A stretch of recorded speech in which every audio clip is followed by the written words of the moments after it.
When my older brother Marcus sent me a text message reading that he and his wife were boarding their flight to Cabo and had put their 3 children in an Uber, heading to my place, he expected me to panic. He expected me to drop everything in my life, open my front door, and blindly accept the heavy burden he was forcing onto me. For 32 years, that was my assigned role in this family. The obedient, quiet, single sister who existed only to serve their needs. Marcus thought I would just bow my head and obey. He thought he could dump his kids on my doorstep like unwanted luggage and fly off to a luxury vacation without a single consequence. But Marcus did not know one crucial detail. I had sold that house 3 months ago. The person opening the door to his children would not be their dutiful aunt. It would be a complete stranger. And that stranger was going to make a single phone call that would unleash a nightmare my brother never saw coming. Before I dive into the chaos that followed and how I brought my toxic family to their knees, let me know where you are watching from in the comments below. Hit that like button and subscribe if you have ever had to cut off entitled family members who treated you like a doormat. My name is Nia. I am 32 years old, and for my entire life, my family saw me as the unremarkable daughter who faded into the background. In their eyes, I was just a low-level real estate appraiser struggling to get by in Atlanta. To them, I was a tragic spinster with no husband, no children, and no real life of my own. They treated me like a free babysitter, an unpaid therapist, and a walking automatic teller machine whenever they needed a quick financial bailout. Growing up, I was taught that family is absolutely everything. We were expected to stick together, support each other, and never question the hierarchy. But in my family, that hierarchy was a ruthless dictatorship. My father was a respected pastor, and my mother was the ultimate church matriarch. They cared about 2 things above all else: social status and public appearances. Marcus was their undisputed golden child. He was a corporate sales director who married a white woman from a wealthy family, giving my parents the exact kind of prestigious, successful image they craved. Because I was just the quiet, natural-haired daughter who preferred reading financial reports over networking at church events, they decided early on that my time, my money, and my boundaries simply did not matter. If Marcus needed to borrow my car, my parents demanded I hand over the keys without complaint. If he maxed out his credit cards trying to keep up with his wife Chloe and her expensive tastes, I was expected to empty my modest savings to save him from embarrassment. They conditioned me to believe my role was to be the eternal safety net. If I dared to establish a boundary, I was labeled selfish. If I politely declined to attend a family event because of my demanding workload, I was accused of thinking I was better than them. The mental gymnastics required to survive in that toxic environment took a massive toll on my emotional health. For years, I believed their narrative. I believed I was meant to be small, but they had absolutely no idea who I really was. Behind their backs and far away from their judging eyes, I had built a massive commercial real estate portfolio.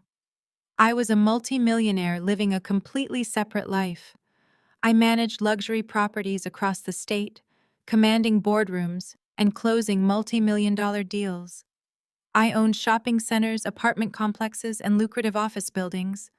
I hid my wealth deliberately to protect myself from the very people who should have loved me unconditionally. I knew exactly what would happen if my parents or my brother ever found out about my money. They would bleed me dry. They would demand I fund their extravagant lifestyles, pay off their mounting debts, and finance every reckless decision Marcus ever made. They would call it my duty as a daughter and a sister. So I played the part they assigned me. I drove an average car. I kept the old, outdated suburban house they thought I still lived in. I let them call me a failure because their insults were the perfect camouflage for my massive success. The house Marcus sent that Uber to was the very first property I ever bought. To my family, it was proof of my stagnant, boring life. They loved visiting just to point out the creaky floorboards and the outdated kitchen cabinets. They loved comparing it to Marcus and his sprawling, heavily mortgaged mansion. What they did not know was that I had deliberately kept that house looking modest as my ultimate decoy. 3 months ago, a massive development firm offered me a premium price for that land. I sold it, packed my bags, and moved into a breathtaking luxury penthouse in the heart of the city, complete with floor-to-ceiling windows overlooking the Atlanta skyline. I did not tell a single soul in my family. I knew I needed to quietly cut the cord before they dragged me down with their inevitable financial collapse. I was ready to fade out of their lives completely and leave them to their own devices. But Marcus could not let me just walk away. His sheer entitlement forced my hand. He pushed me into a corner, expecting me to cower and accommodate his ridiculous demands. Instead, he handed me the exact weapon I needed to destroy the illusion he had built, setting the stage for a reckoning that would shatter our family forever. The catalyst for his unhinged decision happened exactly 2 weeks before Thanksgiving. Sunday dinner at my parents' house was an absolute institution. It was a mandatory weekly performance where my father, Pastor Silas, held court at the head of a massive oak table, and my mother, Mama Denise, served judgment alongside her famous roasted turkey and collard greens. To the congregation, they were the pillars of the community. But inside those dining room walls, the environment was a toxic hierarchy designed to elevate my brother and keep me firmly beneath his designer shoes. That particular Sunday, Marcus and his wife Chloe arrived nearly an hour late. They burst through the front door in a flurry of chaos, their 3 children running wild while Chloe loudly complained about the traffic, her exhaustion, and the incompetence of her latest housekeeper. Chloe was a white woman from a wealthy family who treated her marriage to my brother like a charity project. She viewed our family gatherings as an unfortunate chore, and my parents bent over backward to accommodate her every whim, desperate to maintain proximity to her family's social status. I was quietly setting the table, arranging the silverware just the way Mama Denise demanded when the dinner officially transitioned into what I always dreaded most: the assignment meeting. Whenever Marcus and Chloe needed something, they did not ask. They simply issued directives under the guise of family duty, fully backed by the authority of my parents. Marcus tapped his heavy silver fork against his crystal water glass, demanding the table's attention. He puffed out his chest, wearing a custom suit I knew for a fact he had purchased using a maxed-out credit card. "Chloe and I have had an incredibly stressful quarter," Marcus announced, wrapping an arm around his wife's shoulders. "Her family has generously offered us their timeshare in Cabo. We are taking a much-needed 2-week vacation to decompress and reconnect. We fly out next Friday at noon." Mama Denise immediately clapped her hands together, beaming with absolute pride. "Oh, praise the Lord. You two work so incredibly hard. Marcus, as a senior director, you carry the weight of that entire company on your back. And Chloe, sweetheart, you simply must get some sun. You deserve to be pampered." I kept my eyes on my plate, cutting a piece of cornbread, fully expecting what was coming next. The other shoe was about to drop. Marcus turned his gaze directly toward me. His tone shifted from boasting to authoritative. "Nia, you will need to pick the kids up from their private school on Friday. Make sure you have car seats installed. We will leave their packed suitcases on the porch so you do not track dirt into our house. We land back in Atlanta 2 weeks from Sunday, so you will bring them home by 5 in the evening. Make sure their homework is done." He did not ask if I was available. He did not ask if I had the financial means to feed 3 growing children for 14 days. He simply handed down an order, expecting me to fall into line like an unpaid employee. I stopped chewing. I placed my fork down on the porcelain plate, the faint clink echoing in the sudden quiet of the room. I looked my brother straight in the eyes. "I cannot do that, Marcus. I have a massive commercial merger to finalize at work, and my schedule is packed. I do not have the time or the energy to watch a 4-year-old, a 7-year-old, and a 9-year-old for 2 solid weeks. Find another babysitter." The entire dining room went dead silent. You would have thought I had just stood up and cursed in the middle of my father's Sunday sermon. Pastor Silas lowered his glass, his thick eyebrows knitting together in deep disapproval. Mama Denise let out a sharp gasp, her hand flying to her pearl necklace. But it was Chloe who broke the silence. She let out a loud, grating laugh, leaning back in her chair and crossing her arms. She looked me up and down, her eyes dripping with absolute contempt. A corporate merger, she sneered, her voice dripping with venom. Nia, please. Do not try to make yourself sound important. You appraise old cheap houses in the suburbs. You are practically a glorified secretary. I felt my jaw clench, but I maintained my perfectly neutral expression. I let her dig her own grave. Chloe leaned forward, resting her elbows on the table, weaponizing my personal life with brutal precision. Let us be entirely honest here. You do not have a husband. You do not have children. You live alone in that depressing little starter home. What exactly are you doing with your abundant free time that is so incredibly important? You should be down on your knees feeling grateful that we are allowing you to spend time with our children. It is the absolute closest thing you will ever get to having a real family of your own.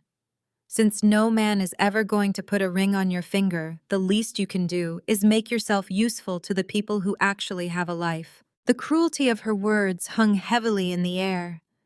I looked toward my parents, waiting for them to correct her, waiting for them to defend their own daughter against this blatant racist disrespect. But they said absolutely nothing.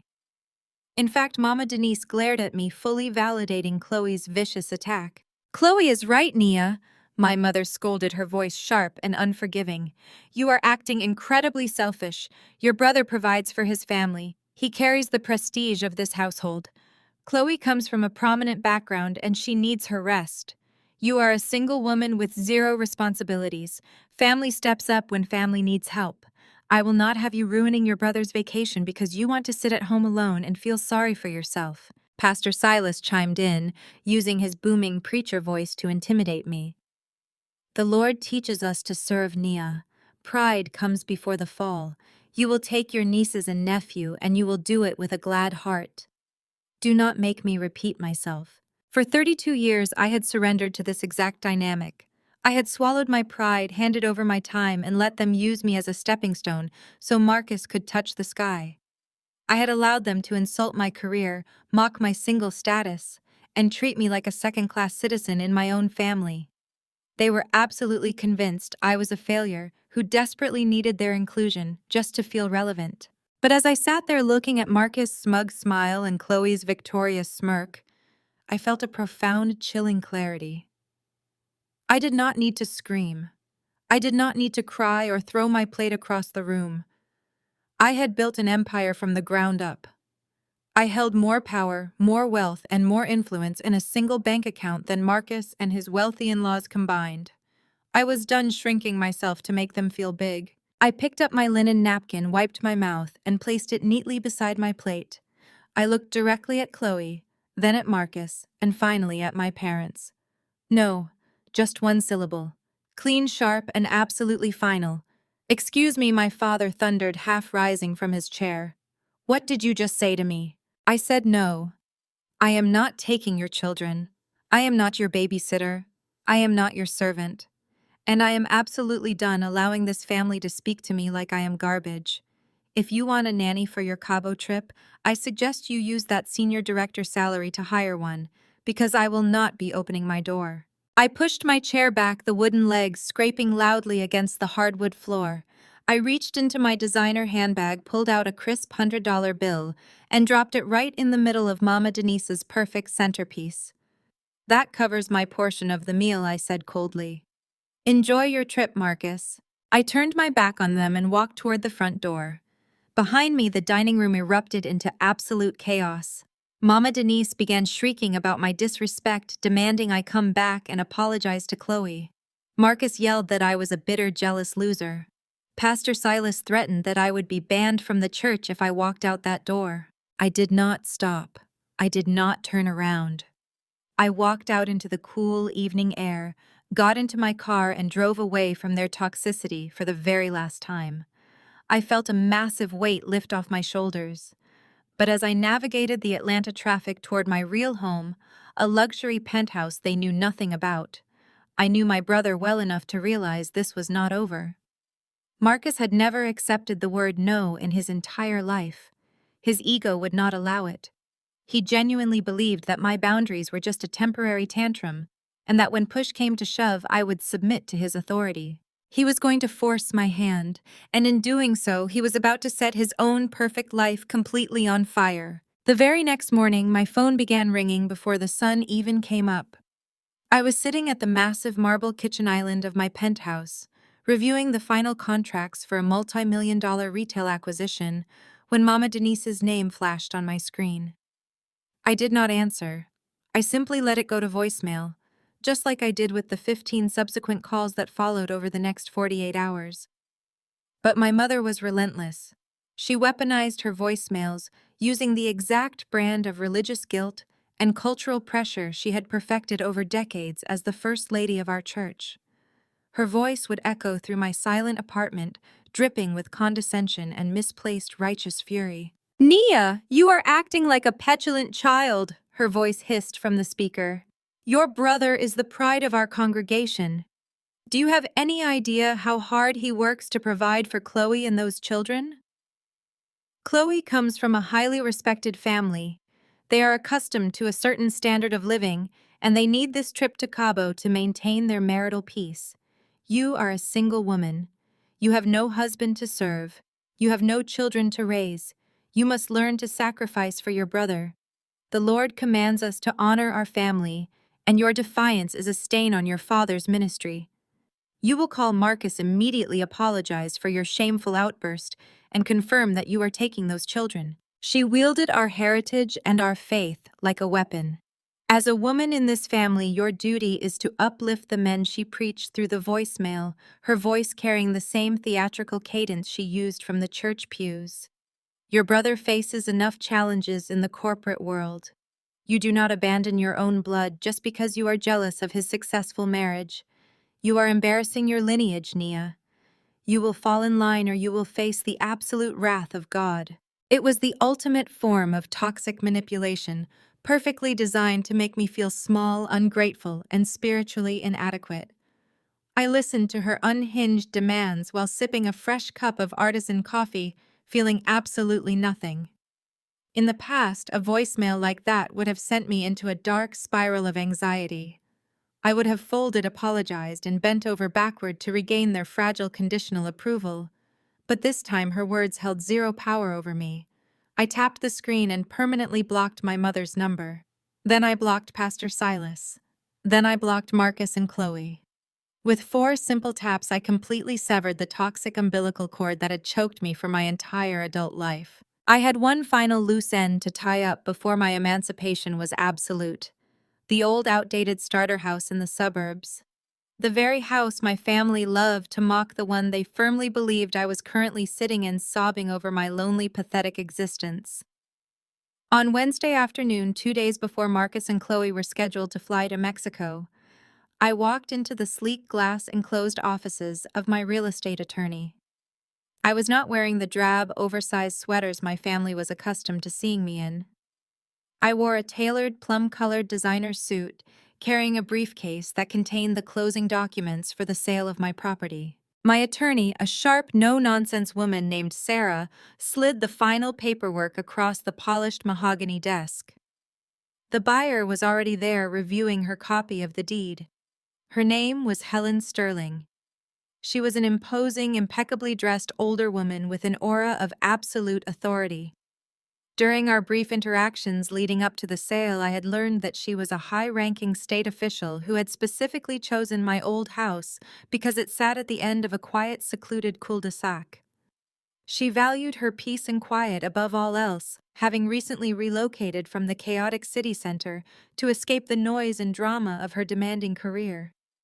She had zero tolerance for neighborhood drama, unannounced visitors, or anything that disrupted her highly regimented schedule. We exchanged pleasantries, and I picked up my customized gold pen. With a few swift signatures, I officially transferred the ownership of the property. The house was no longer mine. My name was scrubbed from the deed, the utilities were transferred, and the keys were handed over to Helen Sterling. The transaction was clean, legal, and absolute. "I hope you enjoy the neighborhood, Helen," I said, shaking her hand firmly. "It is usually very quiet." "That is exactly what I'm counting on, Nia," she replied with a polite, tight-lipped smile. "I do not tolerate disturbances." If only she knew what was coming to her front porch in exactly 48 hours. I walked out of that law firm feeling lighter than air. The substantial wire transfer had already hit my private offshore account, adding to the millions I had successfully accumulated under my family's radar.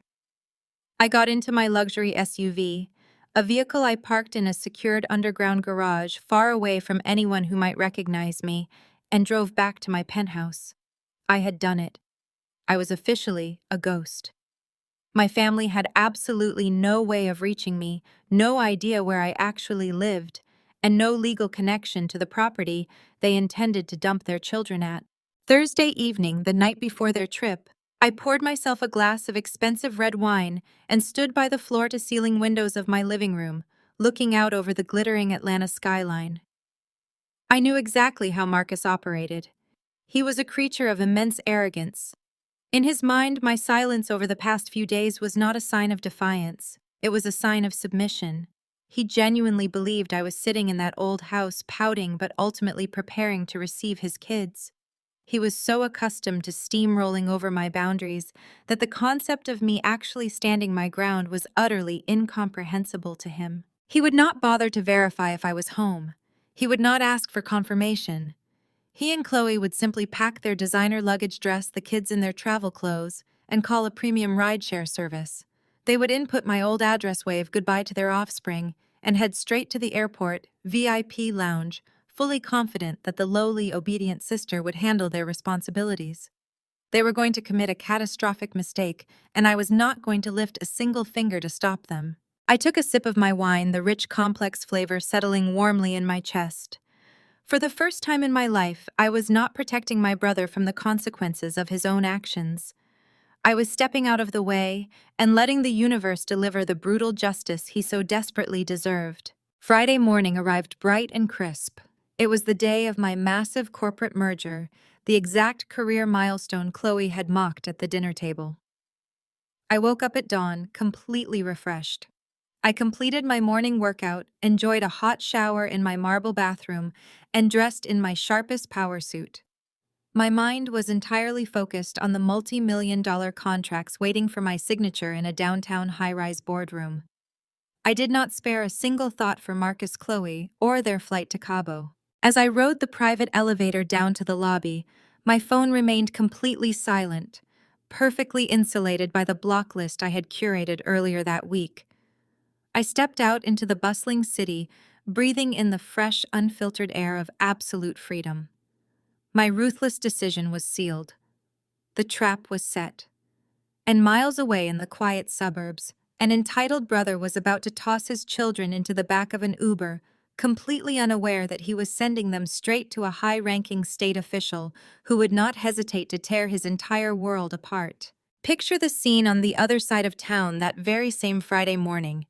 If there had been a camera capturing the chaos inside Marcus and Chloe's sprawling, heavily mortgaged suburban mansion, the footage would be a dizzying, fast-paced blur of sheer, unadulterated entitlement.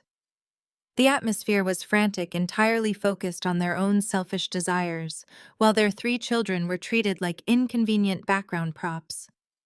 Chloe was furiously pacing the hardwood floors of their grand foyer, shouting into her phone at her travel agent because her first-class seating arrangement was not to her exact specifications. She wore a wide-brimmed designer sun hat and oversized sunglasses indoors, completely ignoring the fact that her 4-year-old son Leo was tugging at her silk trousers, asking for breakfast. Marcus was no better. He was frantically barking orders at his assistant over speakerphone while aggressively trying to zip a heavy leather garment bag stuffed with luxury resort wear. He checked his solid gold Rolex every 2 minutes, cursing under his breath about the Atlanta traffic. Not once did either of them stop to look at their children. 9-year-old Maya stood by the front door, nervously clutching her pink backpack and holding the hands of her younger brothers, 7-year-old Jamal and 4-year-old Leo. The children were quiet, deeply accustomed to the chaotic, self-absorbed tornado that was their parents. They had been hurriedly dressed in matching outfits that looked good for social media photos, but offered zero comfort for the reality of being shuffled around like burdensome cargo. Outside, a sleek black luxury SUV pulled into their wide circular driveway. Marcus had ordered an Uber Black. Not for himself and Chloe to travel to the airport in comfort, but to transport his 3 young children across the city entirely unescorted. He threw open the heavy wooden front door, grabbed the 3 small suitcases he had hastily packed for the kids, and marched down the steps. The driver, a middle-aged man in a neat suit, stepped out of the vehicle and popped the trunk, looking visibly confused when Marcus shoved the children's luggage inside. "Get in the back!" Marcus commanded, shooing his daughter toward the leather seats of the SUV. "Make sure your brothers buckle their seatbelts." The driver frowned, looking from the 3 young children climbing into his vehicle back to Marcus. "Sir, are you riding with them? Company policy requires an adult to accompany minors on the trip." Marcus did not even blink. He reached into his tailored suit jacket, pulled out a crisp $50 bill, and shoved it directly into the driver's shirt pocket. "I am a premium member, and I am in a massive hurry. They are going straight to my sister's house. It is a straight shot down the highway to a very safe suburban neighborhood. Her name is Nia. She will be waiting right on the porch when you pull up. Just drop them at the curb. Do not make this a bigger deal than it needs to be." He handed Maya a crumpled sticky note with my old address scribbled on it. "When the car stops, you walk up to the door and ring the bell. Aunt Nia is going to take care of you. Do not cause her any trouble and do not call me. Mommy and Daddy need a break." Maya nodded nervously, her small arms wrapping protectively around little Leo. Marcus slammed the heavy car door shut, without a single hug, kiss, or word of affection. He tapped the roof of the SUV twice, signaling the driver to leave. As the black vehicle rolled out of the driveway, carrying his 3 vulnerable children away, Marcus did not watch them go. He immediately turned his back, pulling out his phone to check the status of his own private airport transfer. Inside the house, Chloe was reapplying her expensive lipstick in the hallway mirror. "Are they gone?" she asked, casually popping her lips. Marcus nodded, checking his reflection next to hers. "On their way." The driver was a little hesitant, but money talks. "They will be at Nia's house in 45 minutes. Chloe laughed, a sharp, dismissive sound. "Did you even call her to tell her they were coming? She was throwing such a ridiculous temper tantrum at dinner on Sunday. You know how she gets when she tries to pretend she has boundaries." Marcus scoffed, adjusting his expensive silk tie. "Why would I call her? If I call her, it gives her the illusion that this is a negotiation. It gives her the opportunity to argue. You know exactly how my parents raised her. Nia is all bark and absolutely no bite. She is a lonely, bitter spinster who just wants attention." The second that Uber pulls up and she sees her precious nieces and nephews standing on her porch, she is going to fold like a cheap folding chair.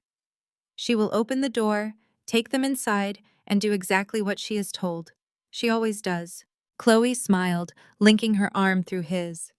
"You are right. She is probably sitting in that depressing, outdated kitchen right now, just waiting for the doorbell to ring so she can feel useful. God, I cannot imagine living such a pathetic life." Their private car arrived 10 minutes later, whisking them away to Hartsfield-Jackson International Airport. They breezed through the priority security lanes, flashing their premium status, and headed straight for the exclusive Delta Sky Club lounge. For the next hour, they sat in plush leather chairs, sipping expensive mimosas and eating complimentary smoked salmon. They took smiling selfies, posting them to their social media accounts, with hashtags about well-deserved rest power couples and luxury travel. Their followers flooded the comment sections, with praise validating the hollow manufactured image they worked so desperately to project. As they finished their drinks and prepared to walk toward their first-class boarding gate, Marcus pulled his phone from his pocket.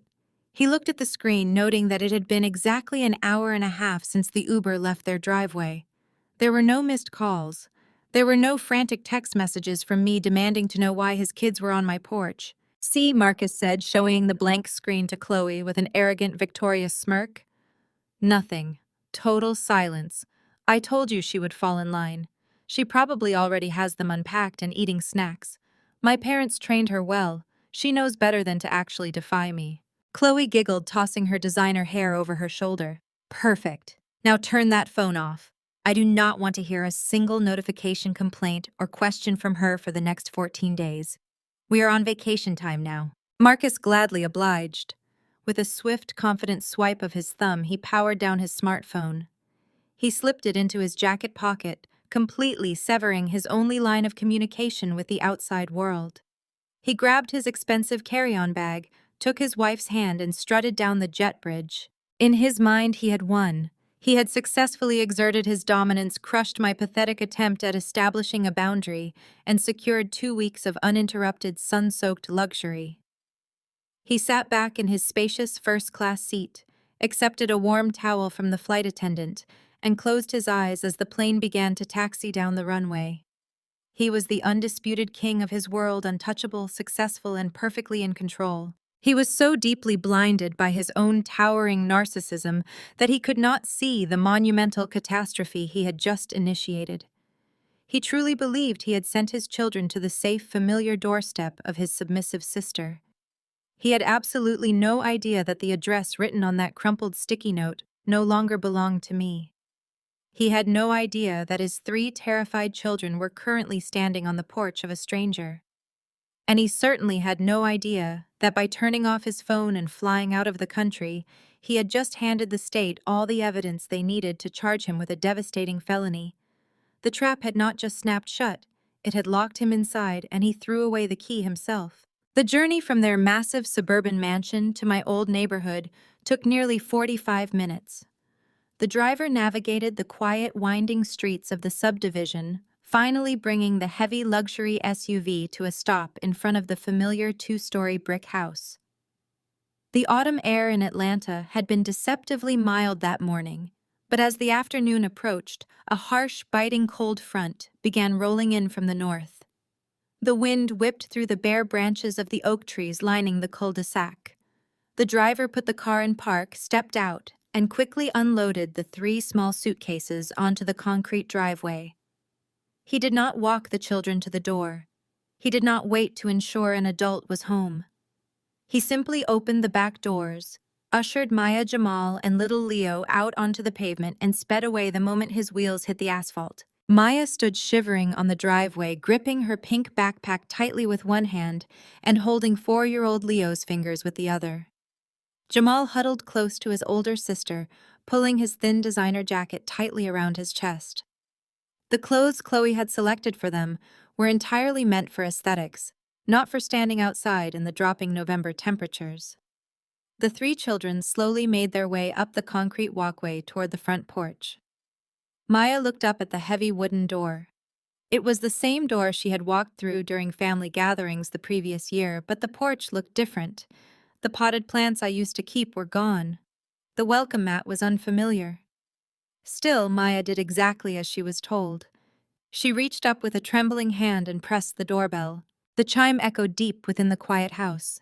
Maya held her breath, waiting for her Aunt Nia to open the door, waiting for the familiar face that would invite them inside out of the biting wind.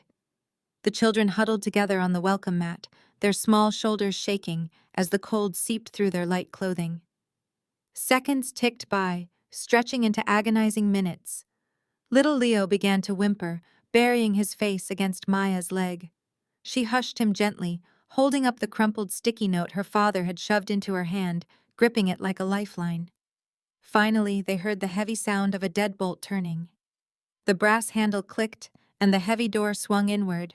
But the person standing on the other side of the threshold was not their Aunt Nia. If you could look over Maya's small shoulder in that exact moment, you would see a woman who commanded instant respect. Helen Sterling stood in the doorway, framed by the warm, immaculate interior of her newly purchased home. Helen was a woman in her late 50s with striking silver hair pulled into a severe, elegant twist. She wore wire-rimmed reading glasses resting on the bridge of her nose, a tailored cashmere cardigan, and an expression of absolute, unfiltered bewilderment. She had moved to this quiet suburban street specifically to escape the relentless, grueling noise of her daily life. She was expecting a peaceful afternoon reviewing case files by her fireplace. She was certainly not expecting to find 3 freezing, terrified children abandoned on her front porch. Helen looked down at the shivering trio, her sharp eyes scanning their inadequate clothing, their luggage sitting haphazardly on the pavement behind them, and the complete absence of any adult supervision in her driveway. Her bewilderment rapidly transformed into acute, highly trained concern. "Hello," Helen said, her voice firm, but laced with a gentle, cautious warmth. "Are you children lost? Where are your parents?" Maya looked up at the towering woman, her bottom lip trembling. The 9-year-old was trying desperately to be brave for her younger brothers, but the confusion was breaking her down. "Are you Aunt Nia's friend?" Maya asked, her voice cracking in the cold wind. "My daddy said Aunt Nia lives here. He said she was waiting for us." Helen frowned, the confusion deepening the lines around her eyes. She stepped back, opening the door wider to let the heat from the house spill out onto the freezing children. "Nia does not live here anymore, sweetheart. I bought this house from her 3 months ago. My name is Helen. Who dropped you off here?" "An Uber driver." Jamal answered softly, his teeth beginning to chatter. "Daddy paid him to leave us here." Helen froze. The words hung in the frigid air, defying all logic and reason. "An Uber driver. Daddy paid him." Helen's highly analytical mind began to race, piecing together the fragmented information. She looked at the crumpled piece of paper in Maya's hand. "May I see that note, sweetheart?" Maya handed the sticky note over. Helen adjusted her glasses and read Marcus' sloppy, arrogant handwriting. It contained my old address and a single instruction to leave the kids at the door. There was no contact number, no emergency information, no context whatsoever. It was the absolute textbook definition of gross parental negligence. "Where are your parents right now?" Helen asked, her tone shifting.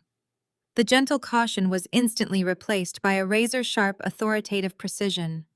She stepped forward, ushering the children out of the biting wind and into the warmth of her foyer, pulling their small suitcases inside behind them. "They went to the airport," Maya explained, tears finally spilling over her eyelashes as the warmth of the house hit her freezing face. "They are going on a vacation to the beach. Daddy said we had to stay here with Aunt Nia for 2 weeks. He said we were not allowed to call him because Mommy needed a break." The air in the grand foyer seemed to completely solidify. Helen Sterling stood absolutely motionless, staring down at the 3 children whose parents had just treated them like unwanted disposable parcels. What Marcus and Chloe did not know, what they could not possibly have fathomed in their wildest, most arrogant dreams, was the true identity of the woman standing in my old foyer. Helen Sterling was not just a retired grandmother seeking suburban peace. She was not a civilian who would simply feel sorry for the children and try to track down a distant relative. Helen Sterling was the head commissioner of Child Protective Services for the entire state of Georgia. She was a woman of ironclad principles who had spent 30 years of her life fighting on the front lines of child neglect and abuse. She was the highest-ranking official in the state agency responsible for removing children from dangerous environments. She wrote the very policies that put neglectful parents behind bars. She spent her days battling the darkest, most tragic failures of human parenting. She had purchased my house specifically to distance herself from the horrific reality of her daily docket. And Marcus, in his infinite, towering stupidity, had just delivered 3 abandoned children directly to the front door of the most powerful child welfare executive in the region. Helen looked at the 3 shivering children standing in her entryway. She saw their expensive, inadequate clothing. She saw the fear in Maya's eyes and the exhaustion in little Leo's face. The maternal instinct in her heart flared, but it was immediately overtaken by the cold, unyielding fury of a law enforcement professional witnessing a devastating crime firsthand. "Come into the kitchens, all of you," Helen instructed, guiding them away from the cold entryway. She helped them take off their thin jackets, wrapped them in thick plush throw blankets from her living room, and seated them at the large island counter. She poured them glasses of warm milk, ensuring their immediate physical safety before taking another step. "Maya, do you know your father's phone number?" Helen asked, pulling her personal cell phone from her cardigan pocket. Maya nodded, reciting Marcus' phone number from memory. Helen dialed the digits, holding the phone to her ear. The line rang once, twice, and then clicked directly to voicemail. Marcus' custom greeting played, his smooth, arrogant voice instructing the caller to leave a message. Helen ended the call and dialed Chloe's number, which Maya also provided. The exact same result, straight to a perfectly curated voicemail message. Marcus and Chloe were already 30,000 feet in the air, sipping complimentary champagne in first class, their phones powered off, completely disconnected from the earth and the children they left upon it. Helen placed her phone face down on the marble counter. She looked at the three children bundled in her blankets, drinking warm milk in a house that belonged to a total stranger. They had no idea that their parents had just committed a massive, unforgivable felony. But Helen knew. She knew the law inside and out. She knew that abandoning minors under the age of 10 at a residential address without confirming adult supervision was a severe criminal offense. It was not a misunderstanding. It was not a poor lapse in judgment. It was a crime punishable by immediate arrest and potential prison time. She did not reach out to try and find my new contact information. She did not attempt to locate Pastor Silas or Mama Denise through church directories. Helen Sterling operated strictly by the book, and the book demanded immediate, uncompromising intervention. She excused herself from the kitchen, walking into her private home office and closing the heavy oak door behind her. Marcus thought he was untouchable. He thought his wealth, his status, and his sheer entitlement shielded him from the consequences of reality. But as Helen Sterling picked up her phone and dialed a direct, unlisted number, Marcus's entire fake perfect universe was about to be violently ripped apart. The bomb he had carelessly tossed onto my old front porch had not simply fizzled out. It had landed directly in the hands of the one woman capable of ensuring it destroyed his life completely. Inside the quiet sanctuary of her home office, Helen Sterling did not waste a single second searching social media for my name. She did not scroll through local church directories trying to locate Pastor Silas or Mama Denise. To a veteran of the child welfare system, hunting down reluctant relatives to clean up a negligent parent's mess was not just inefficient, it was against standard operating procedure. A severe crime had been committed on her property. 3 vulnerable minors had been subjected to acute endangerment.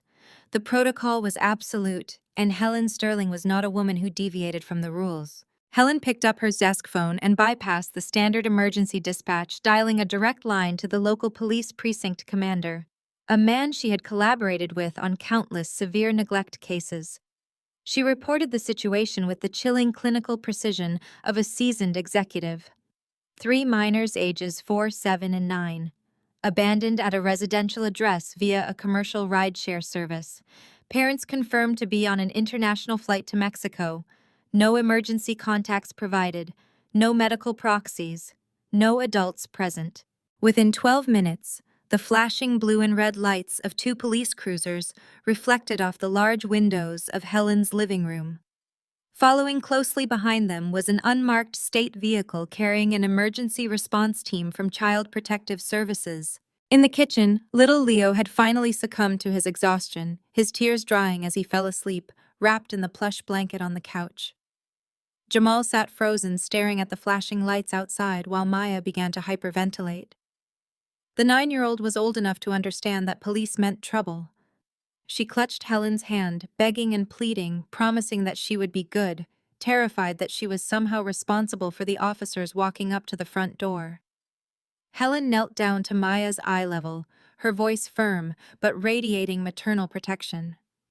She assured the young girl that she was not in trouble, that her parents had broken very serious rules meant to keep children safe, and that the officers were there to protect them. When the responding officers stepped into the foyer, their standard procedural demeanor completely evaporated the second they recognized the homeowner. "You do not patronize the head commissioner of Child Protective Services." They listened in stunned silence as Helen handed over the crumpled sticky note bearing my old address and recounted the children's statements. The lead officer, a seasoned sergeant, attempted to dial Marcus and Chloe's numbers one final time, putting his radio on speaker. The robotic voice of the voicemail greeting echoed in the foyer, sealing my brother's fate. The sergeant looked at Helen, his expression hardening. They crossed state lines and international borders while leaving dependent minors unattended without an assigned guardian. He stated, his pen pausing over his notepad. "This goes entirely beyond simple negligence, Commissioner." Helen crossed her arms, her posture unyielding. I am aware, Sergeant. I want charges filed immediately for felony child abandonment.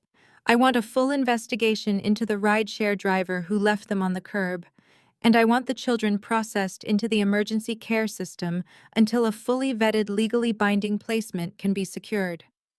Do not release them to any relatives who come looking until a judge signs off.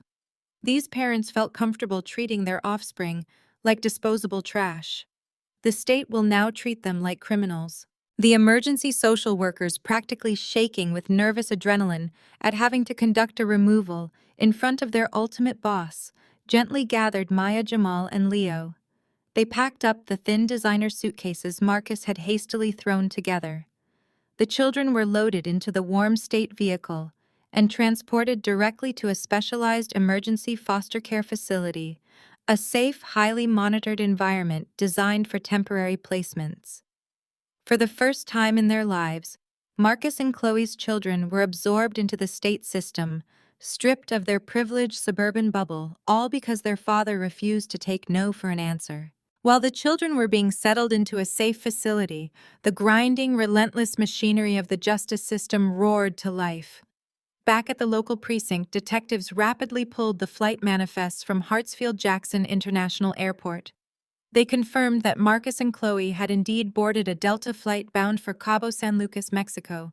The evidence was undeniable, irrefutable, and completely documented. Within 2 hours of the children arriving at Helen's doorstep, an emergency hearing was convened with a superior court judge.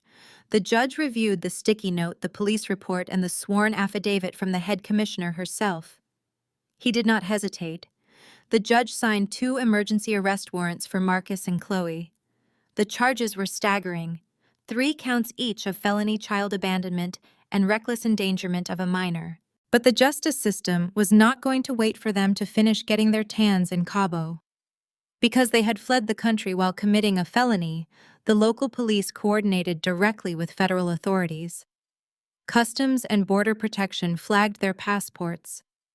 Interpol liaisons at the destination airport were immediately notified. A massive, inescapable red alert was slapped onto their identities. My brother had spent his entire adult life believing that his tailored suits, his impressive job title, and his wealthy white wife made him completely untouchable. He believed that the rules did not apply to him, that he could simply throw his weight around and the world would bend to accommodate his desires. He thought he had outsmarted me. But the law does not care about your senior director status when you dump toddlers on a freezing porch.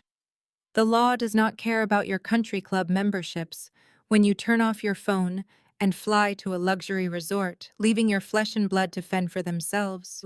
Sitting in my penthouse across the city, I was completely oblivious to the legal storm that had just been unleashed.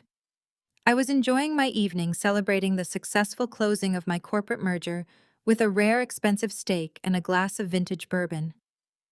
I felt completely at peace, reveling in the quiet boundary I had finally managed to enforce. I had no idea that my old address was currently wrapped in yellow police tape, or that my nieces and nephew were sleeping in a state facility. But Marcus was about to find out. His 2-week luxury escape, the vacation he had demanded I sacrifice my career to facilitate, was about to be violently cut short before he even had the chance to order his first margarita by the beach. The trap he had so arrogantly built for me had snapped shut on his own neck, and the jaws of the justice system were already locking tight. He was completely powerless, 30,000 feet in the air, hurtling toward a spectacular downfall that would permanently shatter the fake perfect facade of our toxic family. The weekend passed in absolute undisturbed tranquility. While my brother was hurtling toward an international legal disaster, I spent my Saturday indulging in the kind of peace I had been denied for my entire life. I visited my favorite spa, enjoyed a deep tissue massage, and finalized the financial models for my newest commercial property acquisition. I slept soundly, wrapped in silk sheets, completely unbothered by the toxic weight of my family's expectations.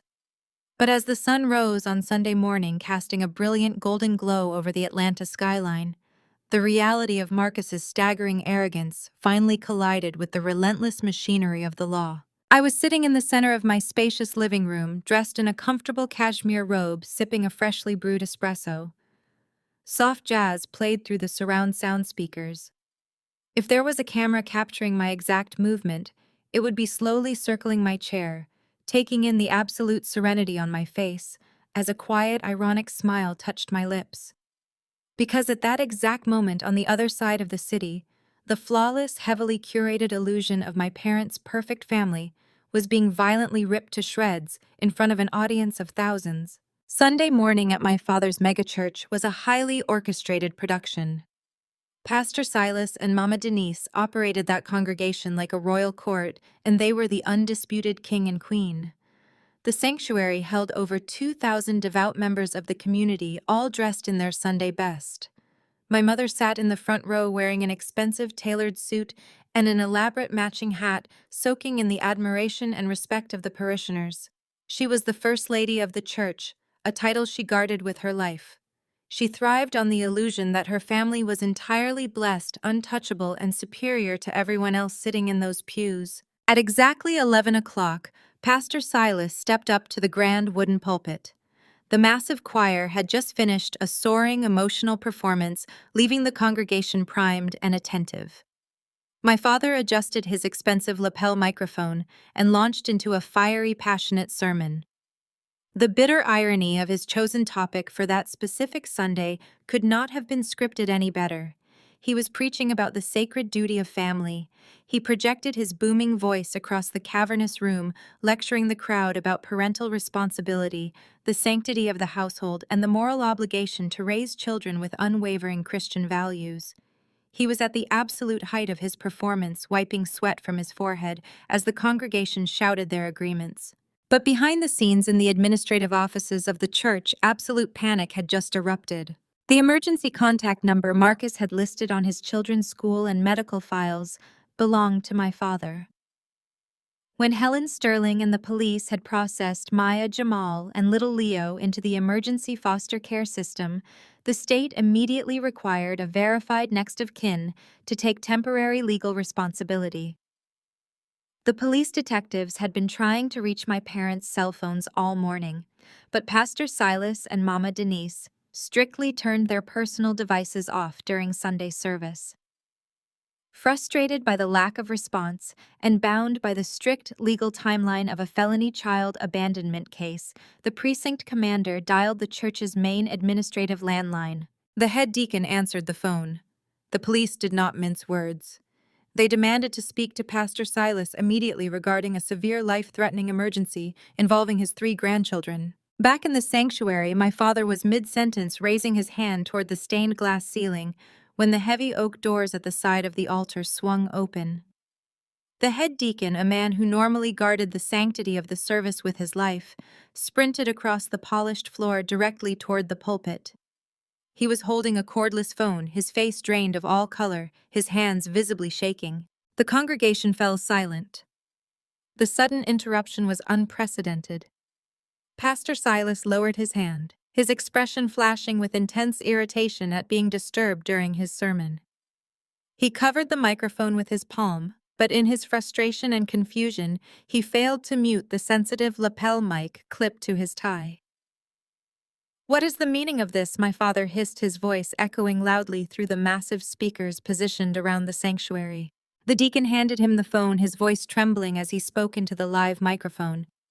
"Pastor, it is the Atlanta Police Department. They say it is an absolute emergency regarding Marcus and the children. They say Marcus has been arrested." A collective sharp gasp rippled through the 2,000 people sitting in the pews. Mama Denise bolted upright in the front row, her pristine posture completely collapsing as she gripped the wooden pew in front of her. My father snatched the phone, his face turning an angry shade of red as he pressed it to his ear. "This is Pastor Silas. What is going on?" The voice on the other end of the line was a senior detective, and because my father was standing directly next to the pulpit microphone, the detective's sharp, authoritative words bled into the church audio system, amplifying the devastating truth for every single person to hear. "Pastor, we are holding your 3 grandchildren in state custody. Your son Marcus and his wife Chloe are currently in the custody of international authorities in Cabo San Lucas. Warrants have been issued for their immediate extradition back to the United States. They are being charged with 3 counts of felony child abandonment and reckless endangerment of a minor. We need you down at the precinct immediately, or the children will remain in the emergency foster care system indefinitely. The silence that slammed into that sanctuary was heavy, suffocating, and absolute. The illusion did not just crack. It shattered into a million irreparable pieces. The golden child, the senior sales director, the ultimate pride of the church, had just been exposed as a criminal who threw his own children away to go on a beach vacation. Mama Denise let out a blood-curdling shriek, dropping her designer purse as she stumbled out of the pew. The whispers erupted immediately. 2,000 parishioners, the very people my parents had judged and looked down upon for decades, were now staring at them with unfiltered shock, horror, and judgment. The murmurs spread like wildfire across the enormous room. Felony, arrest warrants, abandonment, state custody. Every carefully curated lie my parents had told about their perfect, highly educated, flawless family evaporated in the span of 30 seconds. Pastor Silas dropped the cordless phone. It clattered against the wooden pulpit, the sound echoing like a gunshot. He did not say a closing prayer. He did not dismiss the congregation. He grabbed my mother by the arm, and the two of them practically ran down the side aisle, fleeing their own church in absolute, unprecedented disgrace. Their social currency, the only thing they valued more than life itself, was entirely bankrupt. As they sped away from the church toward the police precinct, panic consumed them completely. They tried frantically to call Marcus, but his phone was still powered off, seized by the authorities the moment he was detained at the Mexican border. They tried to call Chloe, but her phone was equally unresponsive. Their golden child was completely unreachable, locked in a nightmare entirely of his own making. Desperate, humiliated, and terrified of the impending media scandal, they turned their frantic attention to the only person left to blame: me. Sitting in my penthouse, I watched my business cell phone light up on the kitchen island. I had permanently blocked their personal numbers, but in their absolute desperation, my parents had convinced the church secretary to call me from the main office line.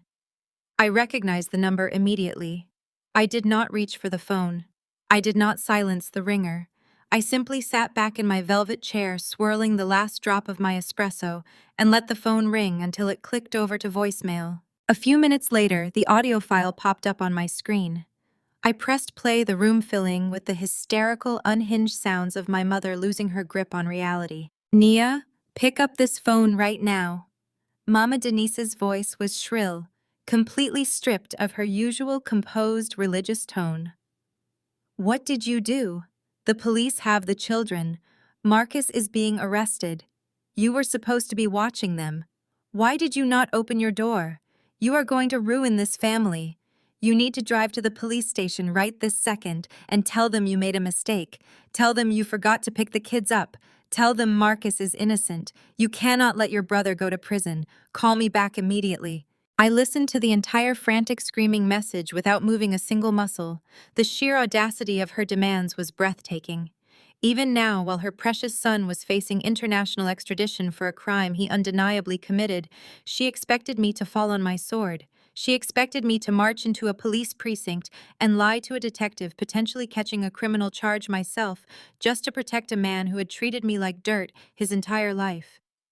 She wanted me to go to prison so her golden child could go free.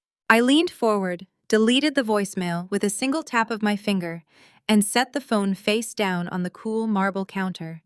My smile widened, bright, genuine, and utterly ruthless. They were drowning in the exact ocean of toxicity they had created, and I was not going to throw them a single life preserver. The storm had finally hit, and the destruction was only just beginning. Miles away from my peaceful penthouse, Marcus and Chloe were blissfully unaware of the catastrophic legal hurricane rapidly approaching them. I would later learn every delicious detail of their arrival in Mexico through police reports, court transcripts, and the frantic confessions of my disgraced parents. The sequence of events was a masterclass in watching absolute arrogance collide with the unyielding concrete wall of international law. The wheels of their commercial jet touched down on the sun-baked tarmac of Los Cabos International Airport. Marcus and Chloe were glowing with the intoxicating thrill of their perceived victory. They sat in their spacious first-class seats, finishing the last decadent sips of their complimentary champagne as the plane taxied toward the gate. Chloe adjusted her oversized designer sunglasses, already complaining about the dry cabin air and boasting loudly to the flight attendant about the private oceanfront villa waiting for them. Marcus stretched his legs in his expensive linen trousers, completely convinced that he was the undisputed king of the world. He had successfully bullied his sister, discarded his parental responsibilities, and secured 2 weeks of uninterrupted luxury. They grabbed their premium leather carry-on bags and strutted off the jet bridge, walking past the economy passengers with their signature expressions of haughty superiority. The warm, salty ocean breeze hit their faces as they entered the bustling international arrivals terminal. Marcus reached into his pocket and powered his smartphone back on, expecting to see maybe 1 or 2 defeated text messages from me, confirming that I had taken the children inside. But his phone did not just ping. It aggressively vibrated, completely freezing, as it struggled to download a massive, overwhelming tidal wave of missed calls, urgent voicemails, and frantic text messages. The screen was a chaotic wall of red notification badges. Dozens of missed calls from Mama Denise. Countless frantic messages from Pastor Silas.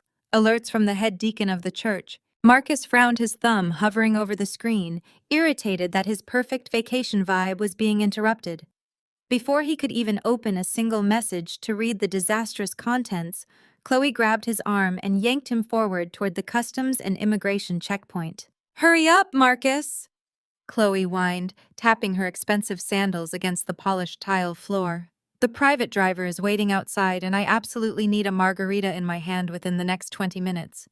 Do not start checking your work emails now." Marcus shoved his buzzing phone back into his pocket, deciding whatever family drama was happening back in Atlanta could wait until he was comfortably lounging by a private infinity pool. He puffed out his chest and led his wife up to the customs desk, sliding their dark blue American passports across the glass counter with an arrogant, expectant smirk. The Mexican customs agent, a stern man in a crisp uniform, opened Marcus's passport and placed it face down on the digital scanner. For a few seconds, the only sound was the low hum of the airport terminal. Then the agent's computer monitor flashed bright, alarming red. The agent did not stamp the passport. He did not smile and welcome them to Cabo. His eyes darted from the glaring red alert on his screen directly to Marcus's face. The agent slowly closed the passport, placed it securely behind his keyboard, and reached for a heavy black radio clipped to his shoulder.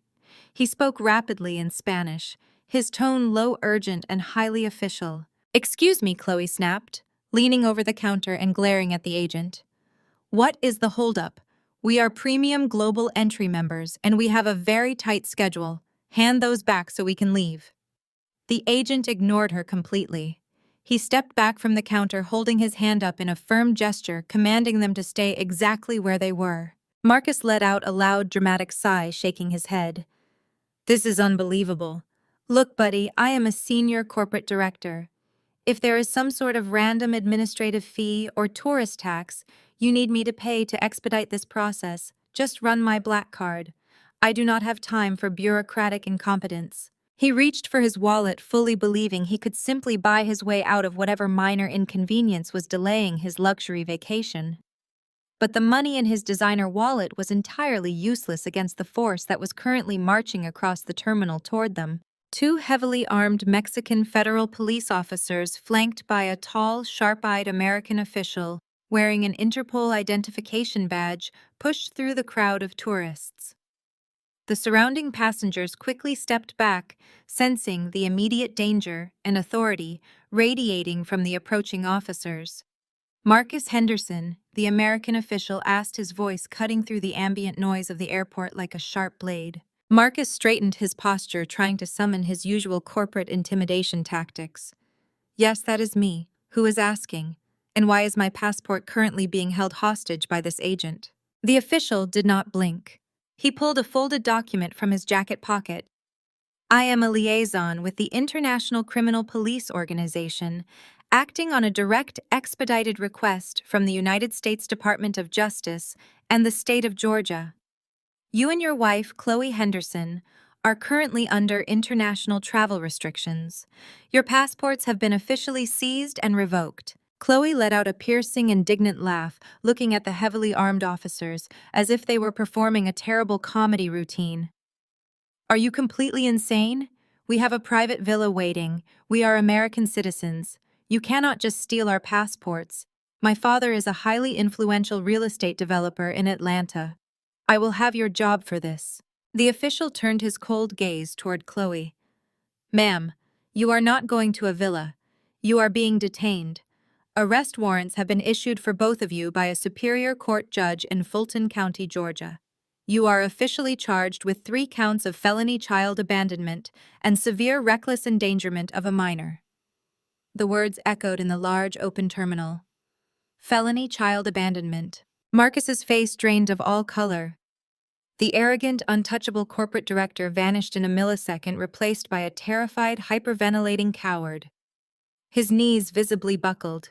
He reached out to grab the edge of the customs counter to stop himself from collapsing onto the floor. What? Marcus stammered, his voice cracking into a high, pathetic pitch. No, you do not understand. There is a massive misunderstanding.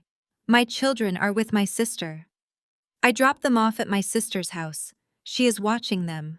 Your children were abandoned on the front porch of a stranger.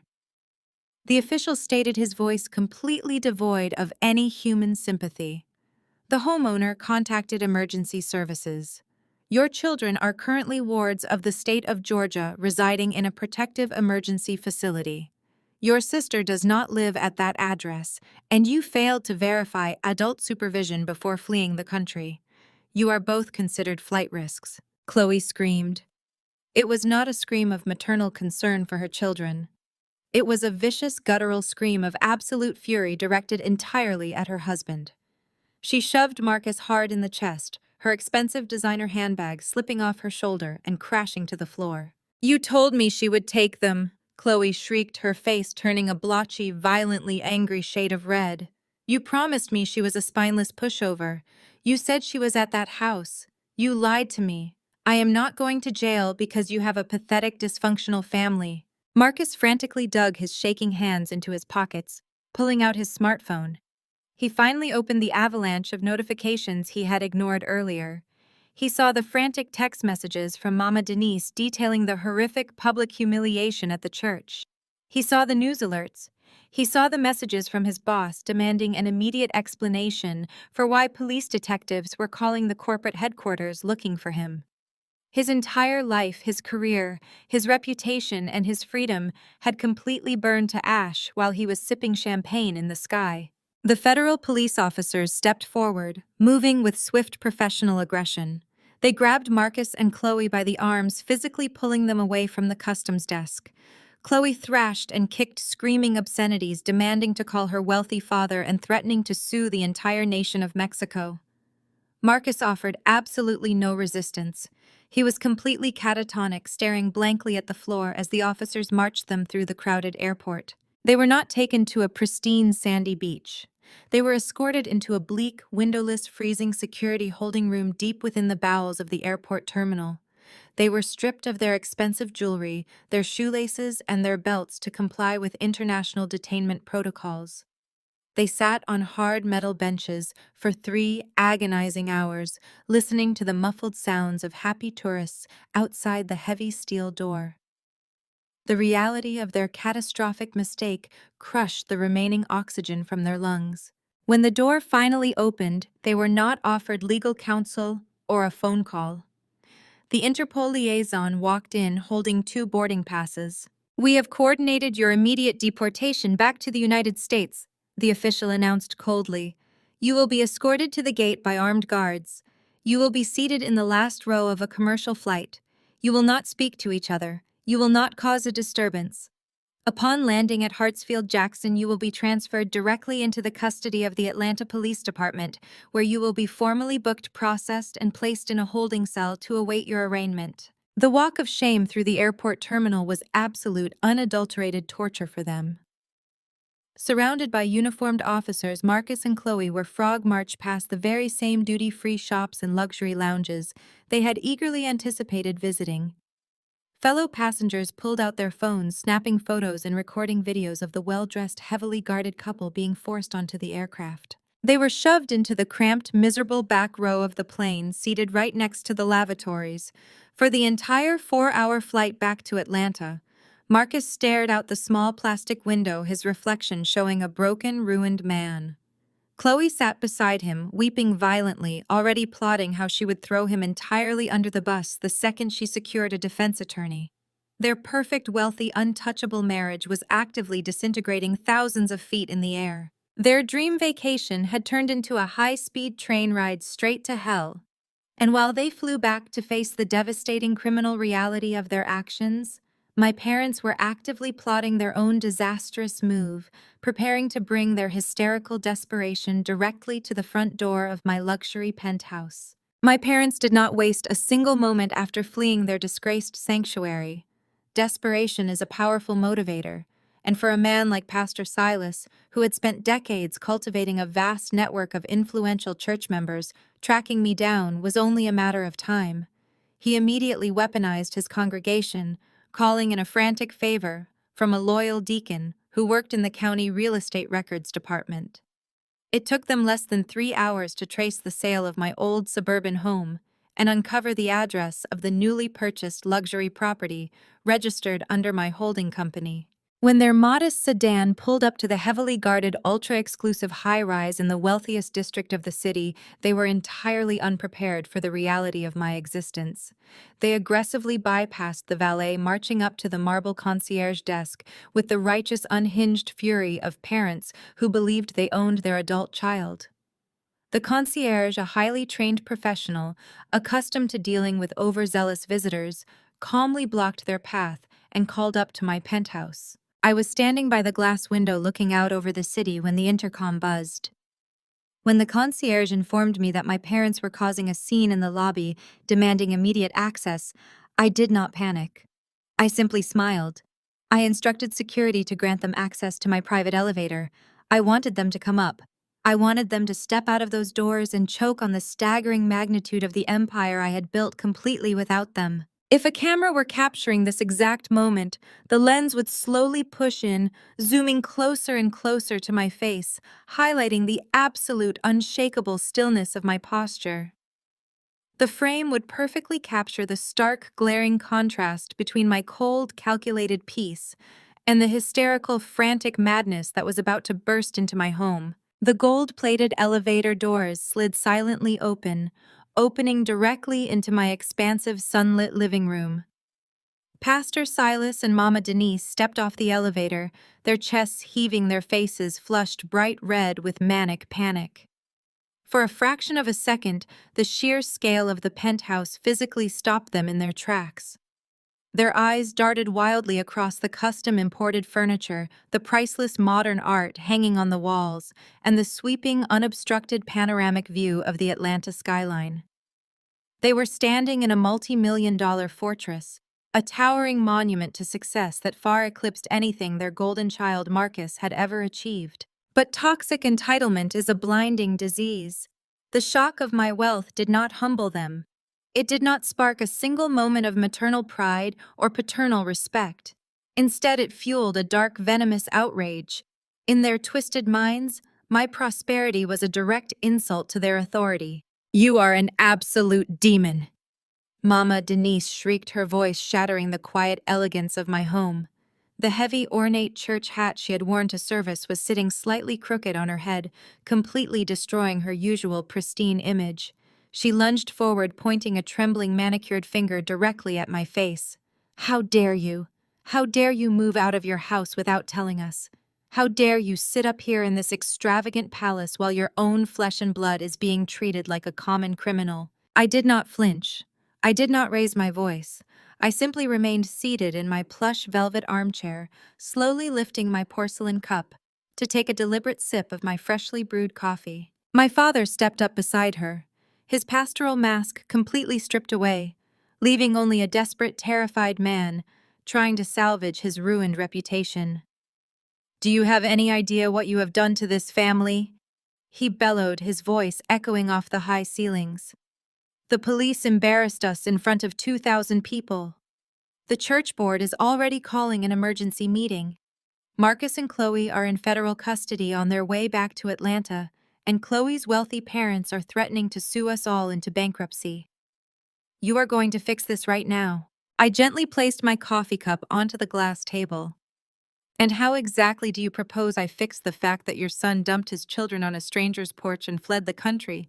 I asked, my tone dangerously even. Mama Denise slammed her hands onto the back of my velvet sofa, leaning over it like a predator. You are going to march down to the police precinct this very second, she ordered, her eyes wide and unblinking. You are going to look that detective in the eye and tell him you made a terrible mistake. You will say you got your days mixed up. You will say you were supposed to be at the house to receive those children, and it was entirely your fault that you were not there. You will sign whatever confession they put in front of you. I stared at her, genuinely marveling at the boundless depth of her delusion. You want me to walk into a police station and falsely confess to a felony? You want me to willingly hand over my freedom, my clean record, and my entire corporate career just to keep Marcus out of prison? Yes, she screamed, completely unhinged. You have no husband, you have no children to worry about. If you spend a few months in jail, it does not matter. Marcus is a father, he is a senior director, he has a legacy to protect. You owe this family your loyalty. Pastor Silas aggressively nodded in agreement, pointing a heavy finger at the floor. You clearly have millions of dollars hidden away from us. You will immediately liquidate your savings and hire the best defense attorneys in the state for your brother. You will pay Chloe's parents whatever settlement they demand to keep them quiet. You will drain every single account you have to restore the reputation of this family, or so help me God, you will burn in the deepest pits of hell.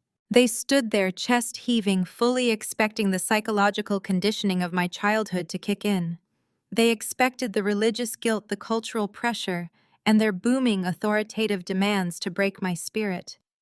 They waited for my shoulders to slump, for my eyes to fill with tears of submission, and for me to blindly accept the role of the sacrificial lamb. I picked up my coffee cup again, taking another slow, luxurious sip. I savored the rich, dark roast, letting the silence stretch out until the tension in the room became almost unbearable. No, I said. The word dropped into the room like a heavy anvil. Mama Denise gasped, clutching her chest as if I had physically struck her. Excuse me. I said no.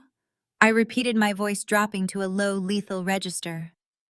I told Marcus 2 weeks ago that I was not taking his children. I told you at the dinner table that I was not his servant. He made the conscious, arrogant decision to endanger his own kids. His crime is his own. His spectacular downfall is his own. I have absolutely no obligation to fall on a sword for a pathetic, weak man who threw his family away for a margarita on the beach. You ungrateful, wicked girl, my father roared, taking a threatening step forward. I will destroy you for this.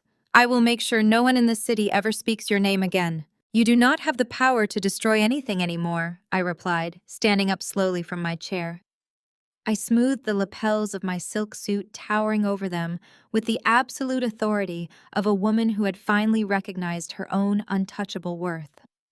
Your church is currently evaluating your termination because you raised a felon. Your golden child is sitting in handcuffs on a commercial flight. You have absolutely nothing left to threaten me with. I reached over to the sleek digital intercom panel mounted on the wall. I pressed the silver button, keeping my cold, unyielding gaze locked on my parents' horrified faces. Security, I said clearly into the microphone.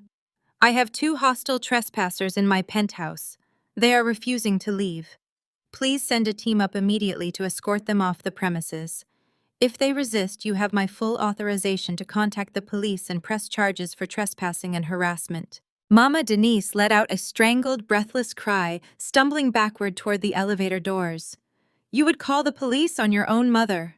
I already told you, I stated, my voice completely devoid of any emotion. I am not your daughter anymore. I am just a woman who used to know you. Within 90 seconds, the elevator doors chimed and slid open. 4 heavily built, imposing security guards stepped into my living room, their expressions entirely strictly professional. They did not hesitate. They flanked my parents on both sides, their sheer physical presence leaving zero room for negotiation. Please step into the elevator, sir, the lead guard instructed, gesturing firmly toward the open doors. Pastor Silas tried to puff out his chest, attempting one last display of pastoral authority, but the guard immediately stepped closer, forcing my father to retreat into the elevator cab. Mama Denise followed, her face completely washed out. her hands shaking violently as the reality of her total defeat finally crashed down upon her. She looked at me one last time, her eyes wide with a mixture of terror and absolute disbelief. The woman she had bullied, controlled, and diminished for 32 years had just physically thrown her out of a multi-million-dollar fortress. The heavy gold doors slid shut, cutting off her final frantic scream. The penthouse immediately returned to its pristine, perfect silence. I took a deep breath, the clean, quiet air filling my lungs. I walked back over to my velvet armchair, picked up my espresso, and turned my attention back to the glittering city skyline. The first wave of their attack had been completely neutralized, but I knew the real war was only just beginning. Because tomorrow morning, Marcus and Chloe were going to be released on bail, and they were going to come looking for blood. But they had no idea that I had spent the last year quietly digging a financial grave so deep they would never ever climb out. The weekend concluded with absolute silence from my end, but I knew the legal machinery was churning at full speed. By Monday morning, Marcus and Chloe had managed to scrape together enough money to post bail. I had anticipated they would immediately try to hunt me down. Since they had already been permanently banned from my residential building, they turned their desperate, frantic attention to the only other location they could find: my corporate headquarters. They still believed I was just a mid-level employee working for someone else. They assumed they could march into my workplace, cause a massive scene, and intimidate my boss into firing me as some sort of twisted revenge. They had no idea that the towering glass-enclosed skyscraper they were marching into was entirely owned by my holding company, or that the elite commercial real estate firm occupying the top 10 floors was my own creation. I was standing in the grand, sweeping marble lobby of the building, conducting a brief morning meeting with my executive team and several high-profile investors. The lobby was a masterpiece of modern architecture flooded with natural light, featuring cascading water walls and polished chrome accents. It was a space designed to project absolute power and unyielding authority. At exactly 9 in the morning, the heavy revolving glass doors were violently shoved open. Marcus and Chloe stumbled into the pristine lobby, shattering the quiet professional atmosphere like a live grenade. The sight of them was almost shocking. The perfectly curated, wealthy suburban couple had been entirely erased. They looked like cornered rabbit animals. Chloe was wearing the exact same designer silk trousers she had worn on her flight to Cabo, but they were now horribly wrinkled and stained from spending 48 hours in a county holding cell. Her usually flawless blonde hair was matted and chaotic. Her expensive makeup was completely smeared around her eyes. Marcus looked even worse. His custom suit was disheveled, his tie was missing, and his face was pale with sheer, unadulterated panic. They had just been released on bail, but the reality of their situation had clearly broken their minds. The judge had ordered them to surrender their passports permanently. A temporary restraining order had been issued barring them from coming within 500 feet of their own children while the criminal investigation proceeded. They were actively losing custody, facing years in federal prison, and their entire social standing had been vaporized in a single weekend. Chloe spotted me standing near the reception desk. Her eyes went wide with a manic, unhinged fury. She did not care that there were dozens of wealthy clients, executives, and professionals staring at her. She completely abandoned whatever refined upper-class manners she pretended to have and charged across the marble floor directly toward me. "You!" Chloe shrieked, her voice cracking as it echoed off the high ceilings. Her face was twisted into an ugly, hateful sneer. "You did this to me." Marcus trailed closely behind her, his fists clenched, his breathing heavy and erratic.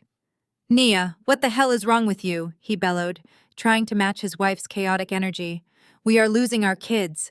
Child Protective Services will not even let us speak to them on the phone. They are treating us like common criminals." I did not take a single step back. I stood perfectly still, my hands resting calmly at my sides, watching them unravel with absolute detachment. Chloe closed the distance, stopping just a few feet away from me. She pointed a shaking, manicured finger directly at my face. Her mask was entirely gone, revealing the deep-seated putrid bigotry and classism she had always harbored toward me. "You are nothing but jealous, low-class trash!" Chloe screamed, her voice vibrating with pure venom. You have always been jealous of my family. You have always hated that your brother married someone like me instead of some pathetic loser like you. You set us up because you are a bitter, lonely woman who cannot stand to see anyone else happy. Because of you, I am facing a prison sentence. Because of your lazy, vindictive attitude, my children were taken away. The entire lobby had frozen. Executives stopped mid-sentence. Investors lowered their briefcases. The heavy silence in the grand space was deafening, save for Chloe's hysterical, gasping breaths. I looked at the woman who had tormented me for years. I looked at the brother who had enabled every single second of her abuse. They expected me to shrink. They expected me to cry, to apologize, or to show even a fraction of the fear I used to carry. Instead, I raised my right hand and snapped my fingers twice. The response was instantaneous. The security team in my building did not consist of standard lobby guards. They were highly trained elite private security professionals tasked with protecting billionaires and corporate executives. Before Marcus or Chloe could take another aggressive step forward, 4 large, imposing security officers moved with terrifying speed. They flanked Marcus and Chloe in perfect unison.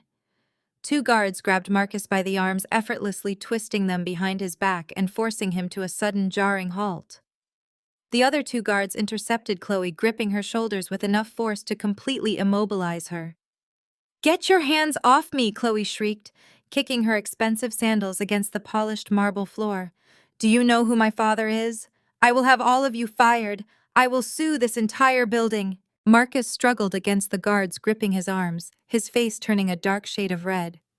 "Nia, tell them to let us go right now," he demanded, still foolishly believing he possessed an ounce of authority over me. "You are going to fix this mess. You are going to call the police and tell them you agreed to watch the kids." I slowly shook my head, marveling at his boundless, staggering delusion. "You really do not understand where you are, do you, Marcus?" I said, my voice cutting through the lobby with calm, lethal precision. I took a slow, deliberate step forward. "You thought you could walk into my corporate headquarters and throw a temper tantrum. You thought you could intimidate me in front of my employees. But you forgot one very important detail. You do not own me anymore." I turned my head slightly, catching the eye of my executive assistant, who was standing quietly near the reception desk. She knew exactly what I needed. She stepped forward and handed me a massive, incredibly thick manila folder. It was bursting with hundreds of pages of financial records, bank statements, and highly classified documents. I took the heavy folder in my hands and walked slowly toward my brother and his wife. The guards held them firmly in place, forcing them to watch my every move. The audience of executives and clients watched in absolute stunned fascination. I reached the sleek glass surface of the main reception desk. I raised the thick stack of files high in the air and slammed it down onto the glass with a violent, resounding crash. The sound cracked through the silent lobby like a whip, making Chloe physically flinch. "You want to talk about fixing things, Marcus?" I asked, leaning over the heavy stack of documents, my eyes locking onto his terrified face. "Let us talk about exactly how you built that perfect, wealthy life you are so incredibly proud of. Let us talk about the real reason you are going to spend the next decade of your life locked inside a federal prison cell." If there was a camera capturing this moment, it would be positioned close to the polished marble floor, angled sharply upward. From that low vantage point, I towered over them. The bright cascading light from the lobby windows caught my back, casting a long, dark, and absolute shadow that stretched across the floor and completely swallowed my brother and his wife. The security guards held them firmly in place, forcing them to look up at the woman they had spent their entire lives trying to keep pinned to the dirt. I was no longer their scapegoat. I was their judge, their jury, and their executioner. I reached out and flipped open the heavy cover of the manila folder. The top document was a pristine, officially notarized credit report alongside a stack of highly classified bank statements. I slowly slid the papers across the smooth glass desk so Marcus could see the numbers and signatures staring back at him. "Do you recognize these account numbers, Marcus?" I asked, my voice echoing through the dead silence of the lobby. Marcus lowered his eyes to the page, and the very last drop of blood instantly drained from his face. His jaw went completely slack. The arrogant defiance that had fueled him for 35 years evaporated in a millisecond, replaced by a suffocating, paralyzing terror. His knees visibly buckled, and if the security guards had not been gripping his arms with iron strength, he would have collapsed entirely onto the floor. "Did you really think I was just a quiet, obedient doormat all these years?" I asked, taking a deliberate step closer to him. "Did you actually believe I sat at those Sunday dinners, letting you and Chloe insult my career and mock my life because I was too weak to fight back?" "No, Marcus. I was quiet because I was playing a very long game. I was sitting at that table collecting every single piece of evidence I needed to bury you." I reached into the folder and pulled out another thick stack of papers. These were not just credit reports. They were loan applications, vehicle financing agreements, and mortgage deeds. I held them up for the entire lobby to see. 14 years ago, I continued making sure every word was loud and crisp.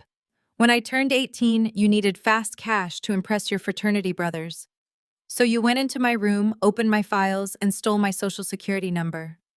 You opened a high-limit credit card in my name and maxed it out in 3 weeks. And when our parents found out, what did they do? They begged me not to report it to the police. They cried and manipulated me, saying you were young and foolish, that a criminal record would completely ruin your bright, promising future. They forced me to swallow the debt and made me promise to keep the family peace. Marcus squeezed his eyes shut, shaking his head frantically as if he could somehow deny the past. But the documents in my hand were absolute proof. "But you did not stop at one credit card, did you?" I said, throwing a glossy photograph of his expensive luxury SUV onto the pile. "You kept my information. You memorized my details. As my real estate career took off in secret, my credit score became an impenetrable fortress. I built pristine financial standing, and you, with your bankruptcies, your failed startups, and your bottomless greed, decided to use my identity as your personal, unlimited piggy bank." I turned my attention to Chloe. She was staring at the documents with wide, manic, horrified eyes. The reality of what she was looking at was finally breaking through her thick layer of suburban entitlement. "That massive suburban mansion you love bragging about, Chloe?" I asked, my voice dropping to a cold, razor-sharp whisper. "The one you claim makes you so much better than me. The down payment for that house was secured using a fraudulent corporate loan taken out entirely under my name. That shiny German car you drove to the airport on Friday, it is financed through a shell corporation that traces directly back to my stolen identity." Chloe gasped, her mouth falling open as she stared at her husband in absolute horror. Marcus refused to look at her. He kept his eyes squeezed shut, trembling violently in the grip of the security guards. "Your husband is not a wealthy, successful senior director, Chloe," I stated, dismantling her entire reality piece by piece. "He is a parasite. His sales job barely covers the minimum payments on his legal debts. Everything you own, every designer bag you carry, the private school tuitions for your children, and every expensive vacation you take is funded by the financial blood he has been sucking out of my veins for the last 10 years. He stole my identity, forged my signature on digital applications, and built an empire of debt under my name." Chloe began to hyperventilate. The wealthy, prominent family she came from would be absolutely disgusted by this. She had married a fraud, a man whose entire existence was a carefully constructed, illegal mirage.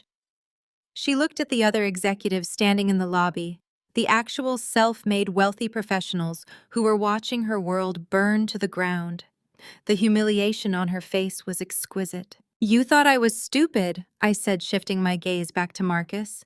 "You thought because I wore simple clothes and drove a standard car, I was just a pathetic failure you could walk all over. But I am a commercial real estate investor. I know exactly how to track assets. I monitored every single fraudulent account you opened. I watched you route wire transfers through dummy LLCs. I let you build your entire fake kingdom on a foundation of gasoline, and I just patiently sat back waiting for the perfect moment to strike the match." Marcus finally opened his eyes. They were brimming with tears of sheer panic. "Nia, please," he begged, his voice a pathetic, broken whisper. "You cannot do this. They will lock me away forever. I will pay you back. I swear to God I will pay you back every single cent. Do not show those papers to the police." I smiled, a slow, merciless expression that made him physically flinch. You are a little too late for that negotiation, Marcus, I replied. I did not just print these documents off the internet to scare you. These files are exact copies of the comprehensive dossier I handed over to the Federal Bureau of Investigation 6 months ago. Chloe let out a piercing, strangled scream. That is right. I continued stepping right into Marcus's personal space. The FBI has been quietly tracking your wire transfers, your offshore accounts, and your fraudulent applications for half a year. The only reason they had not kicked your custom front door down yet was because they were taking their time building a flawless, airtight federal indictment for identity theft and massive wire fraud. But your little stunt on Friday, putting your kids in an Uber and fleeing to Mexico, that triggered a severe flight risk alert. You expedited their timeline for me. I tapped the thick folder resting on the glass desk. I am not just your sister anymore, Marcus. I am the primary victim and the star witness in a massive federal investigation against you. And more importantly, I am the owner of the holding company that just purchased the debt portfolios from the very banks you defrauded. I own your house. I own your cars. I am the biggest, most unforgiving creditor you will ever face. The weight of my words completely crushed whatever fight he had left in him. He sagged against the security guards, a hollow, empty shell of the arrogant man who had tried to order me around at the dinner table. Chloe was sobbing uncontrollably now, violently cursing at Marcus, calling him a liar and a thief, desperately trying to distance herself from the man she had proudly enabled just a few days prior. I looked at the two of them, utterly disgusted by the pathetic display. They had spent their entire lives stepping on my neck to make themselves feel taller. Now they were drowning in a sea of federal charges and public disgrace, and I held the only life vest. And I was going to watch them sink. I took a deliberate step back, allowing the sheer crushing gravity of my words to suffocate whatever remaining oxygen existed in that grand marble lobby. I looked at my brother, watching his eyes dart wildly around the room, as the undeniable reality of his absolute ruin finally registered in his brain. He was no longer a proud, arrogant senior director. He was a cornered, terrified animal, caught in a trap he had spent a decade building for himself. "Did you honestly think I sold my old house just to hide from you?" I asked, my voice carrying a lethal, echoing clarity that sliced through the dead silence of the room. "Did you think I was just running away from your ridiculous babysitting demands and packing my bags out of fear? No, Marcus. I sold that property to generate an immediate, untraceable surge of liquid cash. I took those funds, and I officially acquired the exact distressed credit portfolio that holds every single one of your toxic, fraudulent loans.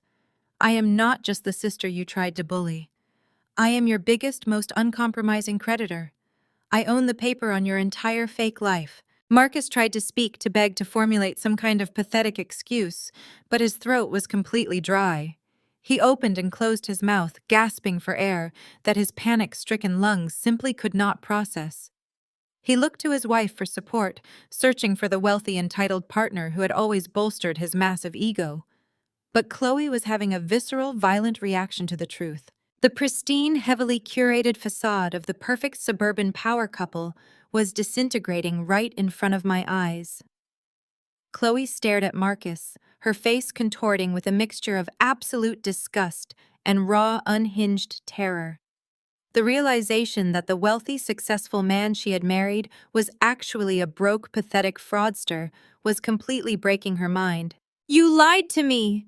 Chloe shrieked, her voice cracking as she violently thrashed against the grip of the security guards. She did not care about her public image anymore. She did not care about the executives watching her. She lunged toward Marcus, her manicured nails clawing at the air between them. "You told me you were making millions. You told me your company was paying for the mansion. You used a stolen identity to buy my engagement ring. You are nothing but a broke, pathetic criminal. You ruined my life. My family is going to disown me." Marcus flinched, shrinking away from his wife's furious accusations. "Chloe, please," he stammered, his voice a weak, trembling whisper. "I did it for us. I did it to give you the lifestyle you deserved. I was going to pay it all back. You paid for it with my stolen social security number, I interjected coldly, shutting down his pathetic attempt at playing the devoted husband. You committed wire fraud. Every single time you transferred funds from those stolen accounts to pay for your luxury vacations, your country club fees, and Chloe's designer wardrobe, you triggered another federal charge. The FBI has the IP addresses. They have the forged digital signatures. They have the tracking numbers for every single unauthorized transaction you made over the last decade. I handed over the entire meticulously documented file. Chloe suddenly stopped thrashing. Her furious glare snapped away from Marcus and locked onto me. The arrogant racist venom she had spewed at me just minutes prior completely vanished. The woman who had called me low-class trash was now staring at me with the wide, desperate eyes of a terrified child. Nia, you have to tell them. I did not know, Chloe pleaded, her voice dropping into a pathetic, whimpering sob. I swear to God I had no idea he was using your identity. He handled all the finances. He lied to me, too. You cannot let them send me to prison. I have a prominent family. I cannot survive in a federal facility. Please, you have to tell the FBI I am a victim here. I looked at her feeling absolutely no sympathy for the woman who had happily mocked my career and insulted my existence for years. Ignorance is not a valid legal defense when you happily spent the stolen money, Chloe. I replied, my tone completely devoid of mercy. You wore the clothes bought with my stolen credit. You slept in the mansion secured by my forged signature. You enjoyed the absolute finest fruits of his criminal labor. But you can try explaining your innocence to the federal prosecutors. I am sure they will love hearing how you were just a helpless, oblivious participant in a massive wire fraud conspiracy. Chloe let out a devastated, breathless wail. Her knees gave out, and she slumped toward the marble floor, entirely supported by the two security guards holding her arms. She was a broken, ruined woman, completely stripped of the wealthy privilege that had shielded her from reality her entire life. Marcus finally broke. The sheer overwhelming weight of his impending federal prison sentence crushed the last remaining fragments of his pride. He stopped struggling against the guards. He slumped forward, his head hanging in absolute defeat, tears of genuine panic spilling down his cheeks and dripping onto the expensive lapel of his ruined suit. Nia, please, Marcus begged, openly sobbing in the middle of my corporate lobby. Take the cars, take the house, take everything I have. Just drop the FBI charges. I will sign whatever you want. I will leave the state. I will never speak to you again. Please, I cannot go to federal prison. I will not survive. You are my sister. You have to save me. I stepped closer to him, lowering my voice, so only he and Chloe could hear my final, devastating verdict. You have absolutely nothing left to give me, Marcus. I stated, my words striking him like physical blows. The bank is initiating foreclosure proceedings on the mansion by the end of this week. The repossession trucks are already en route to collect the vehicles you fraudulently financed. You are completely wiped out. You are entirely stripped down to nothing. You spent your entire life treating me like a disposable stepping stone. You thought you could throw your children onto my porch and fly away without a care in the world. Now you get to sit in a concrete cell and think about the empire I built while you were busy digging your own grave. I straightened my posture, smoothing the front of my plum-colored suit. I turned my attention to the head of my security detail. These two individuals just violated the strict conditions of their felony bail by coming here to harass and intimidate a key witness in an ongoing federal investigation, I informed the lead guard clearly. Contact the local precinct. Tell them to send a squad car to collect two bail violators. Keep them restrained until the authorities arrive. Yes, ma'am, the guard responded immediately, tightening his grip on Marcus's shoulder. Marcus let out a final agonizing cry of despair, realizing that he had just handed the police the exact reason they needed to revoke his bail and send him straight back to a jail cell. Chloe continued to sob uncontrollably, dragging the toes of her expensive designer heels against the polished marble floor as the guards forcefully marched them toward a secure holding room off the main lobby. I stood in the center of the grand foyer, watching them disappear behind a heavy oak door. The toxic, suffocating storm that had plagued my entire existence had finally been neutralized. I turned around to face my executive team and the group of high-profile investors who had witnessed the entire brutal, calculated execution in stunned silence. They were staring at me with a mixture of absolute awe and deep unspoken respect. They had just watched their CEO surgically dismantle two hostile threats without ever raising her voice. I offered them a calm, professional smile, effortlessly transitioning back into the role of the untouchable corporate leader. "I apologize for the brief interruption, gentlemen," I said, my voice smooth and commanding. "Shall we return to the boardroom and finalize the details of our merger?" The lead investor nodded quickly, gesturing for me to lead the way. I walked toward the private elevator, my heels clicking sharply against the marble floor. I had officially severed the rotting branches of my family tree. I had reclaimed my name, my finances, and my absolute freedom. But there was still one final chapter left in this story. The gavel had not yet dropped in the courtroom, and my parents had not yet faced the ultimate devastating consequences of enabling a monster. The real day of reckoning was approaching, and I was going to ensure that their fake perfect legacy was permanently buried under the weight of the truth. If you could see me now, the camera would be gliding smoothly around my chair, capturing the absolute tranquility in my eyes, as I remember the day my brother's fake empire completely collapsed under the crushing weight of a judge's gavel. The family court hearing took place 3 weeks later in a heavy wood-paneled courtroom in Fulton County. The air inside was thick with tension, smelling of polished mahogany and absolute dread. I sat quietly in the very back row of the gallery, wearing a pristine white suit completely invisible to the frantic people at the front of the room. A few rows ahead of me sat Pastor Silas and Mama Denise. They looked completely unrecognizable. The proud, booming church leaders who used to parade around in custom suits and extravagant hats were gone. They looked shrunken, aged, and terrified. They huddled together on the hard wooden bench, gripping each other's hands, forced to watch the agonizing public execution of their golden child. Marcus and Chloe did not sit together. The unified, arrogant power couple that had marched into my corporate lobby weeks prior no longer existed. The stress of impending federal indictments and the looming threat of prison had completely shattered their marriage. They sat at separate defense tables, flanked by different court-appointed attorneys glaring at each other with pure, unfiltered hatred. The hearing was specifically to determine the permanent placement of their 3 children, Maya, Jamal, and little Leo, who were still safely residing in the state foster care system.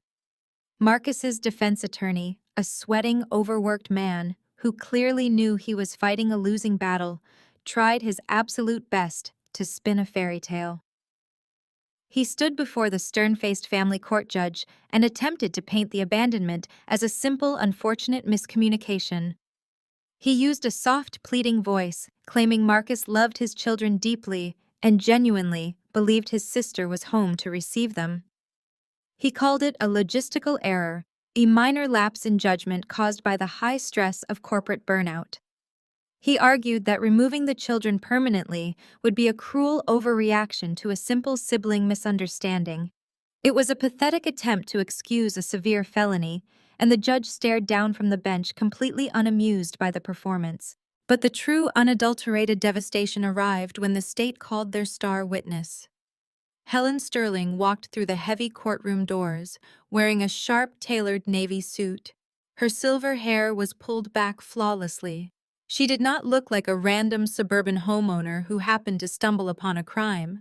She looked like the absolute wrath of the justice system brought to life. When she took the witness stand, the entire room seemed to drop 10 degrees. The state prosecutor asked her to recount the exact events of that freezing November afternoon. Helen did not just tell a story. She delivered a surgical military strike. She detailed the exact dropping temperature outside.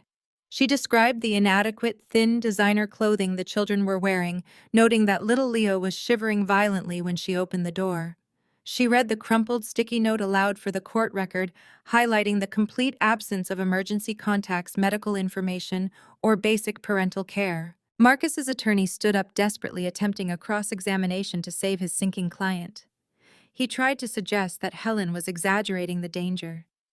He implied that she was just a nervous civilian, that the suburban neighborhood was incredibly safe, and that the children were never in any real physical peril. Helen leaned forward into the microphone, her sharp eyes locking onto the defense attorney with a terrifying, unyielding intensity. She stated her full name and her official title for the court record: Head Commissioner of Child Protective Services for the state of Georgia. A collective gasp echoed through the courtroom. My parents physically recoiled in their seats. Marcus dropped his head into his hands, realizing he had not just abandoned his kids on a random porch, he had handed them directly to the ultimate boss of the state welfare system. Helen systematically dismantled the defense's entire argument, citing specific state child welfare codes and penal codes from memory. She looked directly at Marcus and stated that in her 3 decades of public service, she had rarely seen such a callous, premeditated, and selfish abandonment of vulnerable minors. She testified that if the children had been dropped off just 1 hour later, when the severe cold front moved, in the youngest child would have likely suffered from acute hypothermia. The defense attorney physically shrank back, muttering a quick, embarrassed apology before hastily sitting down. He knew his case was dead on arrival. The sheer crushing reality of Helen's testimony broke whatever fragile alliance remained between my brother and his wife. Chloe realized in that exact moment that the ship was rapidly sinking into the abyss, and she was entirely unwilling to drown with her husband. Desperation breeds betrayal, and Chloe was a master opportunist. She knew she was facing jail time, and she decided her only way out was to destroy the man sitting at the table next to her. Against the frantic whispering of her own legal counsel, Chloe stood up and demanded to speak to the judge. She threw herself entirely on the mercy of the court. She burst into theatrical, hyperventilating tears, clutching her chest as if she were having a panic attack.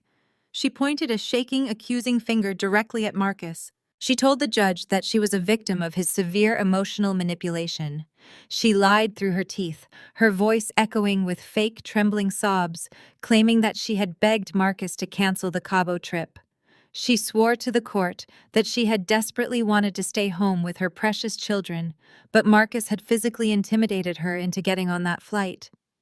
She spun a wild narrative, assuring the judge that Marcus had lied to her, promising that I was happily waiting on the porch to receive the kids. She threw her husband completely under the bus, desperately trying to distance herself from the felony charges to save her own skin. She painted Marcus as a controlling, abusive monster who orchestrated the entire abandonment against her explicit will. Marcus absolutely lost his mind. The betrayal from the woman he had stolen my identity to impress, the woman he had ruined his life to please, completely shattered his remaining sanity. He leaped out of his chair, knocking it backward onto the hard courtroom floor with a loud crash. He screamed at Chloe at the top of his lungs, his face turning a violent, explosive shade of purple. The bailiffs instantly moved forward, resting their hands on their duty belts, but Marcus was too enraged to care. He called her a parasitic gold digger right in front of the judge. He shouted to the entire courtroom that she had hated being a mother, that she constantly complained about the children ruining her elite social life, and that the luxury vacation was entirely her demanding idea. He revealed deeply personal, toxic secrets about their marriage, airing their dirty laundry for the public record. He screamed that she was just as guilty as he was, begging the judge not to let her play the innocent victim. He admitted in his blind fury that they had both planned the abandonment together because Chloe refused to pay for a professional nanny. The judge slammed her heavy wooden gavel down repeatedly, her voice booming over the courtroom, demanding absolute order. But the two of them were completely unhinged. They hurled vicious, venomous insults back and forth, completely ignoring the legal decorum of the room. They pointed fingers, assigned blame, and tore each other to absolute shreds. Sitting in the back row, I watched them destroy each other with cold, detached fascination. They proved without a single shadow of a doubt that they were entirely unfit to raise a houseplant, let alone 3 young children. They fully exposed the ugly, rotten core of their fake, prestigious lives. The golden child and his perfect wife were nothing more than 2 selfish, desperate criminals cannibalizing each other to save themselves. And the best part was, I did not have to lift a single finger to make it happen. I just had to sit back, stay quiet, and let their own boundless entitlement burn their kingdom to the ground. The judge finally managed to restore order, holding both Marcus and Chloe in contempt before calling a brief recess prior to the formal criminal sentencing. The custody matter was settled. The children were permanently removed from their toxic care. But the state still had to hand down the criminal penalties for the felony abandonment. I stepped out of the heavy wooden doors and walked into the bright, echoing marble hallway of the courthouse. I was adjusting the cuff of my pristine white blazer when I saw them approaching. Pastor Silas and Mama Denise were practically stumbling toward me. The arrogant, untouchable church leaders were completely gone. In their place were two broken, desperate people who had just watched their golden child self-destruct. They did not demand. They did not yell. In front of passing lawyers, bailiffs, and court reporters, my parents did the unthinkable. They collapsed onto the cold marble floor. They fell to their knees right at my feet. Mama Denise grabbed the hem of my trousers, her face stained with streaks of mascara and bitter tears. "Nia, please," she sobbed, her voice a fragile, broken gasp. "The judge is going to sentence him to prison. You have to take the stand. You have to be a character witness for your brother. Tell the judge he is a good man who made a terrible mistake. Tell them about his career, his faith, anything. You are a successful businesswoman now. The judge will listen to you. You are his only hope." Pastor Silas clasped his trembling hands together, looking up at me with red, swollen eyes. "We are begging you, Nia. We have lost everything today. Do not let them lock my son away in a cage. Show some Christian mercy.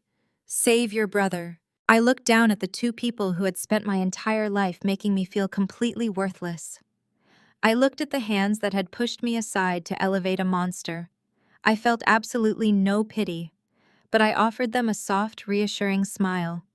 I reached down, gently peeled my mother's hands off my suit, and stepped back. "I will take the stand," I said, my voice projecting a calm, unwavering certainty. "I will tell the judge exactly who Marcus really is." Relief washed over their faces. They scrambled to their feet, whispering prayers of gratitude, completely blind to the executioner's axe, hovering right above their necks. When court reconvened, the gallery was packed to capacity. Word had spread, and several prominent members of our church community were sitting in the back rows, whispering anxiously. I walked through the wooden gates and took my place on the witness stand. The bailiff swore me in, and I sat down, adjusting the microphone. Marcus looked up at me from the defense table. His eyes were wide with desperate, pathetic hope.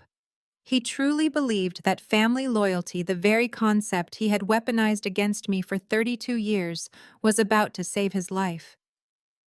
The defense attorney approached the podium. "Miss Henderson, can you please tell the court about your brother's character? Is it true he is a hardworking, dedicated provider who simply succumbed to the overwhelming stress of his corporate responsibilities?" I leaned forward into the microphone. The courtroom was dead silent. "My brother is incredibly dedicated to his lifestyle," I stated, my voice echoing crisply off the high ceilings. "He has built a massive, sprawling empire. He lives in a multi-million-dollar mansion. He drives luxury imported vehicles.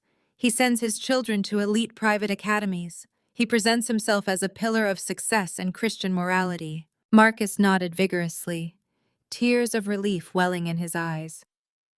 Mama Denise let out an audible sigh of praise from the gallery. "But it is all a complete, meticulously crafted lie." I continued, my tone dropping to a sharp, lethal register. "Marcus Henderson is not a dedicated provider. He is a prolific, remorseless predator." The smile instantly vanished from Marcus's face. The defense attorney froze, his mouth dropping open in shock. I reached into my tailored briefcase and pulled out the thick, heavily documented financial dossier I had presented in my corporate lobby weeks prior. I held it up for the judge to see. "Your Honor," I said, maintaining direct eye contact with the bench, "my brother did not build his life through hard work. He built it by stealing my Social Security number when I was 18 years old. Every single asset he claims to own was secured through massive premeditated wire fraud and identity theft. I have brought the certified bank records, the forged loan applications, and the offshore routing numbers. He did not abandon his children because he was stressed from working hard. He abandoned them because he is a highly calculating criminal, who was desperately trying to flee the country before the Federal Bureau of Investigation could kick his custom front door down. Chaos erupted. The defense attorney began shouting frantic objections, but the judge slammed her gavel, ordering him to stand down. She instructed the bailiff to approach the witness stand and retrieve the dossier. I handed it over seamlessly. The judge opened the thick folder, her eyes rapidly scanning the certified financial documents, the fraudulent signatures, and the overwhelming, undeniable proof of a decade-long criminal enterprise. Marcus was screaming now, pulling at his own hair, realizing that the sister he thought was throwing him a lifeline had just wrapped an anchor around his neck and kicked him into the deep end of the ocean. The judge closed the folder with a loud, definitive thud. She looked down at Marcus with absolute, unmasked disgust. "Mr. Henderson," the judge declared, her voice ringing with absolute finality, "I was prepared to sentence you to the maximum state penalty for felony child abandonment. However, considering the staggering magnitude of the financial crimes presented in this sworn testimony, state prison is no longer your primary concern. I am remanding you immediately into federal custody. You will face the United States Department of Justice for aggravated identity theft and federal wire fraud. You are looking at decades behind bars." The sound of the heavy handcuffs clicking around Marcus's wrists was the sweetest music I had ever heard. He sobbed uncontrollably as the federal marshals dragged him out of the courtroom. His entire fake empire was completely pulverized. Chloe did not escape the wrath of the bench. The judge turned her cold gaze to my sister-in-law. Because Chloe had been a willing participant in the abandonment and had lived lavishly on stolen funds, the judge showed zero mercy. Chloe was permanently stripped of all parental rights.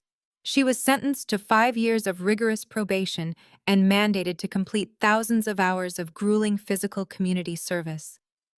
She walked out of that courtroom completely penniless, publicly humiliated, and stripped of the wealthy privilege that had defined her entire existence. She was nothing but a disgraced, destitute woman with a felony record. But the final, most devastating blow did not happen inside the courtroom. It happened in the very community my parents valued more than oxygen. The news of my testimony spread through the Atlanta church network like a massive, unstoppable shockwave. The prominent church members sitting in the gallery took the horrific truth straight back to the congregation. By the time Pastor Silas and Mama Denise managed to drag themselves back to their church that evening, the locks on the heavy oak doors had already been changed. The board of deacons men who had previously bowed to my father's authority stood waiting on the front steps. They did not offer prayers or comfort. They handed my father a formal, legally binding termination letter. They fired Pastor Silas on the spot, citing severe moral turpitude, financial corruption, and the unforgivable sin of actively harboring and enabling a criminal operation right under the roof of the church. They had discovered that my parents had co-signed loans, using my stolen credit, making them fully complicit in Marcus's fraud. My father was stripped of his pastoral title, his generous church salary, and his prestigious parsonage housing. He was cast out of his own kingdom in absolute disgrace. Mama Denise suffered a fate far worse than financial ruin. She lost her crown. The African American community in that district was tight-knit, built on respect, faith, and mutual support. When the truth came out that the First Lady of the church had allowed her daughter to be financially abused and her grandchildren to be thrown away like trash, she became a total pariah. When she walked into the local grocery store, women she had known for 20 years would turn their backs and walk down a different aisle. When she tried to make an appointment at her upscale beauty salon, the receptionist coldly informed her that her business was no longer welcome. She was completely shunned, exiled to a life of utter social isolation and blistering public shame. The women who used to hang on her every word now whispered about her in disgusted, hushed tones. She was forced to live out the rest of her days as a ghost in a community that completely despised her. 6 months have passed since the heavy wooden doors of that courtroom swung shut, sealing the fates of the people who once thought they owned me. The chaotic, deafening noise that defined my entire existence has completely vanished.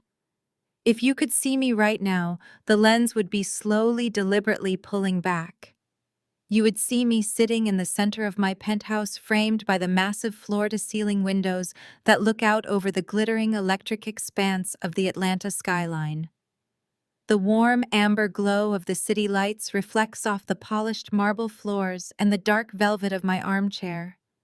I am wearing a simple, elegant silk slip dress swirling a glass of vintage Cabernet. There is no one shouting. There are no demands being made. There is only the sultry, rhythmic sound of a smooth jazz saxophone playing softly from the surround sound speakers, filling the vast, beautiful space with absolute peace. People often ask me about the children. They assume that because I surgically dismantled my brother and his wife, I must have coldly abandoned my nieces and nephew to the harsh realities of the system. They are entirely wrong. Helen Sterling, true to her uncompromising nature and her immense power within the state, personally oversaw their case. Maya Jamal and little Leo were not tossed into a random, overcrowded group home. They were placed together with a phenomenal, highly vetted, and deeply loving foster family. For the very first time in their lives, those kids are not being treated like fashionable props for social media or heavy burdens to be pawned off on relatives. They are in a quiet, stable home where they are allowed to just be children. They are attending a wonderful school, they are safe, and they are receiving the intensive therapy they need to process the profound betrayal their biological parents inflicted upon them. I do not visit them. I know that my physical presence would only drag the dark, heavy shadow of the Henderson family drama directly back into their fragile healing space. But I did exactly what a truly successful protector does. I quietly established a massive, ironclad anonymous trust fund for their future. My corporate attorneys manage it with incredibly strict instructions. Every single dollar of their future education, their healthcare, and their eventual transition into adulthood is completely guaranteed. And my lawyers made absolutely certain that Marcus and Chloe will never, under any circumstances, be able to touch a single cent of it. The kids are protected, and the generational curse of our family has been officially broken for them. I look directly at you now, looking right through the screen, because I need you to understand the absolute truth about what we are taught to believe. From the moment we take our first breath, society shoves a deeply toxic narrative down our throats. We are conditioned, especially within our communities and our churches, to believe that family is absolutely everything. We are brainwashed into thinking that shared DNA requires infinite loyalty, infinite sacrifice, and infinite forgiveness. We are told to pray for our abusers, to turn the other cheek, to keep the ugly family secrets safely locked inside the house, and to set ourselves on fire just to keep our relatives warm. But I learned a very different, much more brutal truth. They say blood is everything.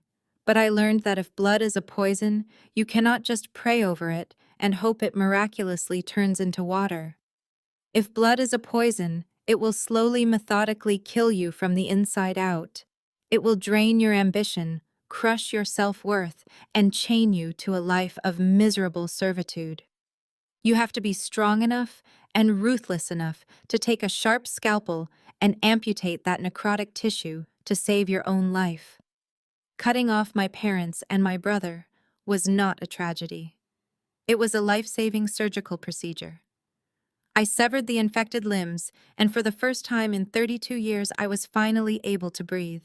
People often misunderstand the concept of revenge. They think revenge requires screaming matches in the street. They think it requires physical altercations, bitter online posts, or stooping down to the miserable level of the people who hurt you. They think you have to be consumed by anger and hatred to get even. But reacting with anger only proves that they still hold power over your emotions. The absolute undisputed pinnacle of revenge is none of those things. The ultimate revenge is total, unbothered silence. It is stepping completely out of their suffocating shadow, reclaiming your stolen identity, and building a breathtaking, brilliant life that those parasites are forever barred from entering. It is the realization that they are currently sitting in jail cells and disgraced, isolated living rooms, completely aware of the glorious empire you sit upon, knowing they will never be invited inside. As the camera of my life continues to slowly pull back, the frame widens. You see the sheer magnitude of the fortress I have built for myself. You see the expensive art, the pristine layout, the overwhelming, undeniable manifestation of a woman who fought her way out of the dark and claimed her rightful throne. I am 32 years old. I own my companies, I own my properties, and most importantly, I finally own myself. I do not flinch when my phone rings anymore. I do not shrink my posture to make insecure people feel tall. I sit here in my solitary, unapologetic wealth entirely alone and entirely complete. The smooth jazz saxophone rises slightly in the background, a warm melodic embrace that wraps around the quiet luxury of the room. The sparkling lights of the Atlanta skyline blur into a beautiful glowing mosaic as the view slowly widens further and further away. There is no sadness here. There is only victory. The screen slowly fades into a deep absolute black, leaving nothing behind but the lingering triumphant sound of a woman who finally set herself entirely free.